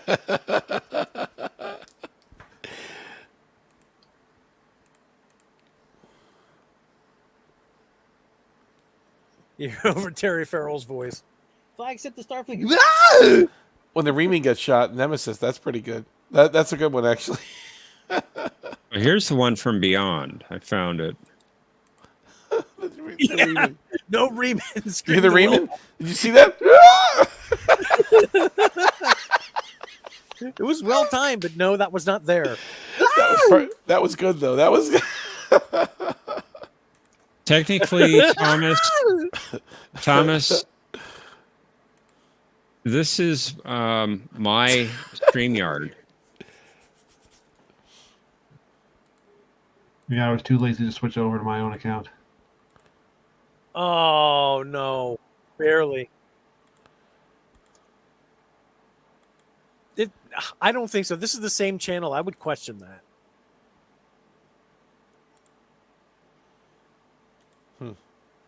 I definitely would question that. That is the same channel. Question: is the big head alien in Star Trek V the same race as the big head alien in TNG: The Nth Degree, where Barclay becomes hyper intelligent? So the Cytherians, I think, is who you're talking about from The Nth Degree. I want to say they're not the same race, but then again, maybe they could be. I really don't know. If anything, the one on Cybok's planet is an evil one. The Cytherians seem pretty peaceful in The Nth Degree. I would say the Star Trek V didn't happen.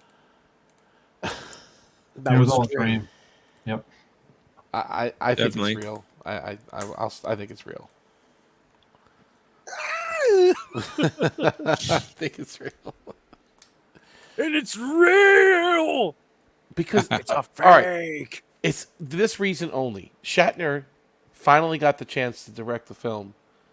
He's taking it seriously. He's not going to be a part of saying, "Okay, I'll do this movie," but the trick is the whole thing is a dream. He's not an egomaniac, but he's too much. He's not going to. He wouldn't allow that to happen. I'm just saying that Shatner wouldn't want that to happen. Yeah. He wanted to be taken as seriously as the ones that Nimoy directed. They would do it in post like they actually did. I mean, come on. Deck 78 on the Enterprise. That's just sloppiness. It's not. Awful. It's not that it's a dream. It's not a pre-planned. It's About 2 hours to get to the center of the galaxy on the Enterprise A. sloppy writing. It's sloppy writing. It's not. You're giving them too much credit. You're giving Shatner and the writers too much credit. Oh, we're going to make this a dream, and we'll integrate these little things in there to make it to throw people off. No, it's just sloppy writing. It's not. It's. Oh, Lassie, you're the most understanding woman I know.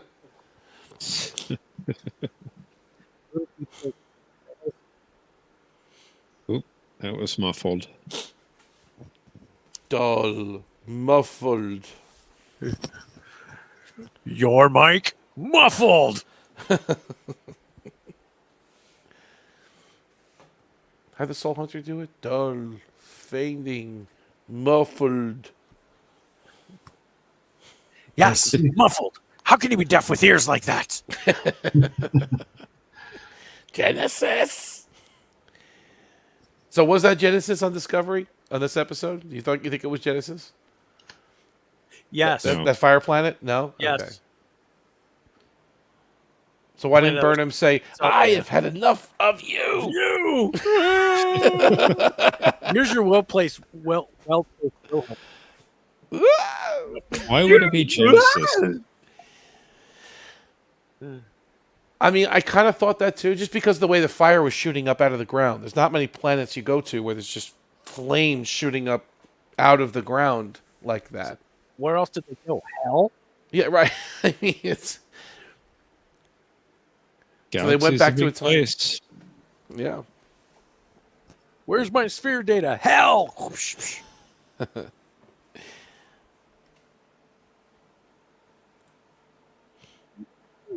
Thomas says I put a photo in Discord that shows the turbo lift path in Star Trek V. Okay, Yeah, so that's a good one, Thomas. let me see here. Nice, Thomas. Get out! Get out of there! Out! 4, 3. It appears to be deserted. There's nothing on but the computer, and it appears to be the only thing speaking. Let's hear it. 6, 5. Get out! Get out of there! Oh, so I finally read it. It is coming to the States too. I think that movie, Star Trek 3, will be released Is in it? theaters. Yes, not I just haven't checked. England. Yeah, I haven't checked on it for a few days. So Yep, they haven't locked down the date yet, but they're 99% sure it's going to be released here as well. that diagram still doesn't explain how you have a deck 75 or whatever. It goes back and increases the number.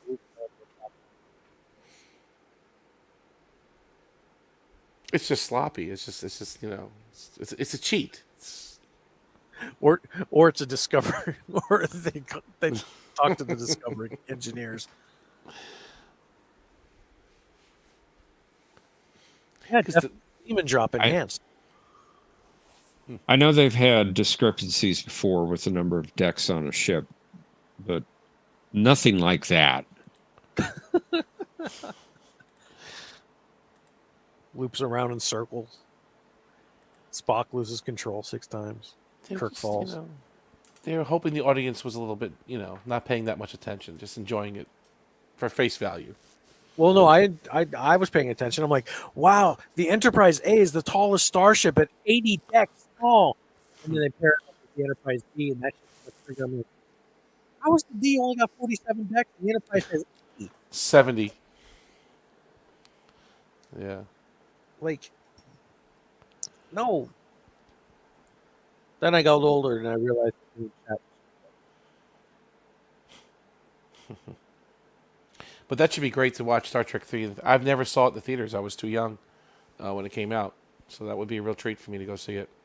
Jim. The Your only name. ones I haven't. Go ahead. Sorry. Sorry. I think he's done being goofy, Jeff. You can talk. I think he stopped.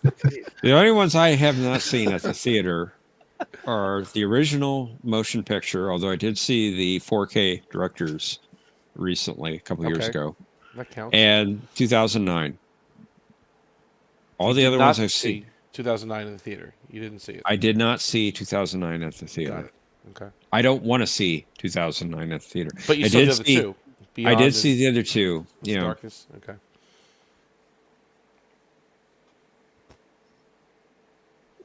I think the first one actually, to tell you the truth, the first one I did see in the theater was 5. The Final Frontier. Because that was what, 88? I guess? 89? 89. And so yeah, so I was 8 years old, 9 years old. I think my parents dragged me to that one, and I was watching The Next Generation at that time, and I loved it. So I think that's why they took me to the movie, and I didn't understand it so much because I didn't know who this Captain Kirk guy was.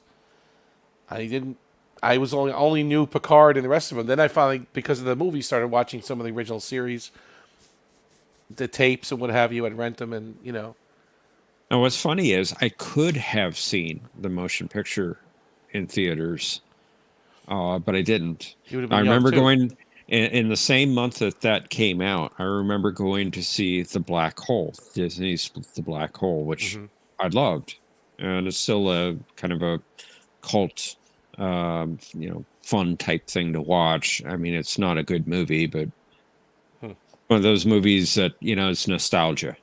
You remember it. Oh, you loved it as a kid. Yeah, just it's fun to rewatch it. Yeah. Kind I'll of like the definitely- last Starfighter. The last what? Starfighter? Yeah, That was a good movie. That was a pretty good movie. Gul Dukat was in it for about 10 seconds. Then he melted.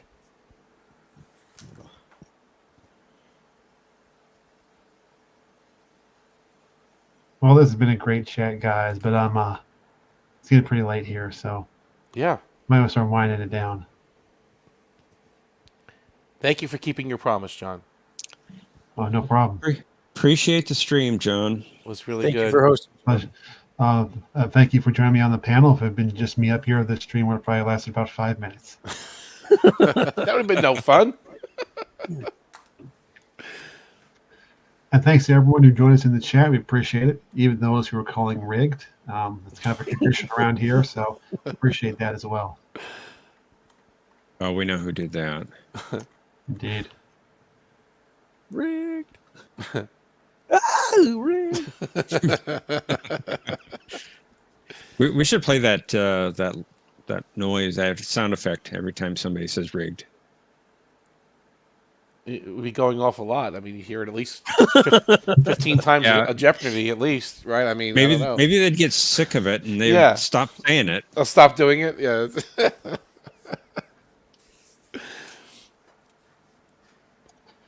Oh, and one other thing I wanted to say before we sign off is happy birthday, Professor. Appreciate it. Thank Oh you. my goodness, it's your birthday? Yes. Happy birthday. Wow. Thank you. I got you these pair of glasses. Here you go. For you. I usually prescribe Retinox 5. Why are we treating your birthday like a funeral? Beware Romulans bearing. Thank you, Thomas. Appreciate it. Oh, this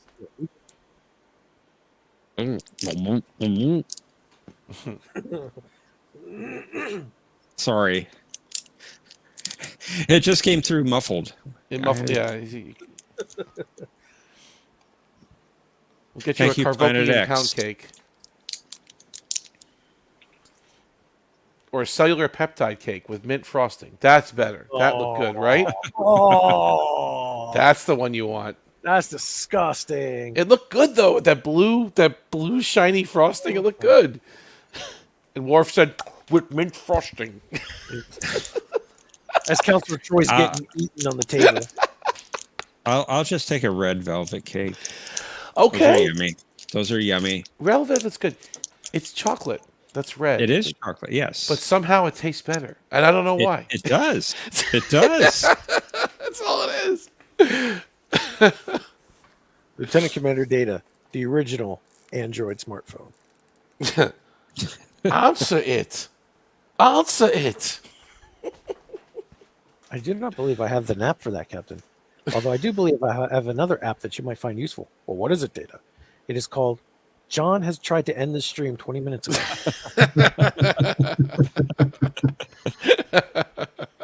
I suggest you activate it.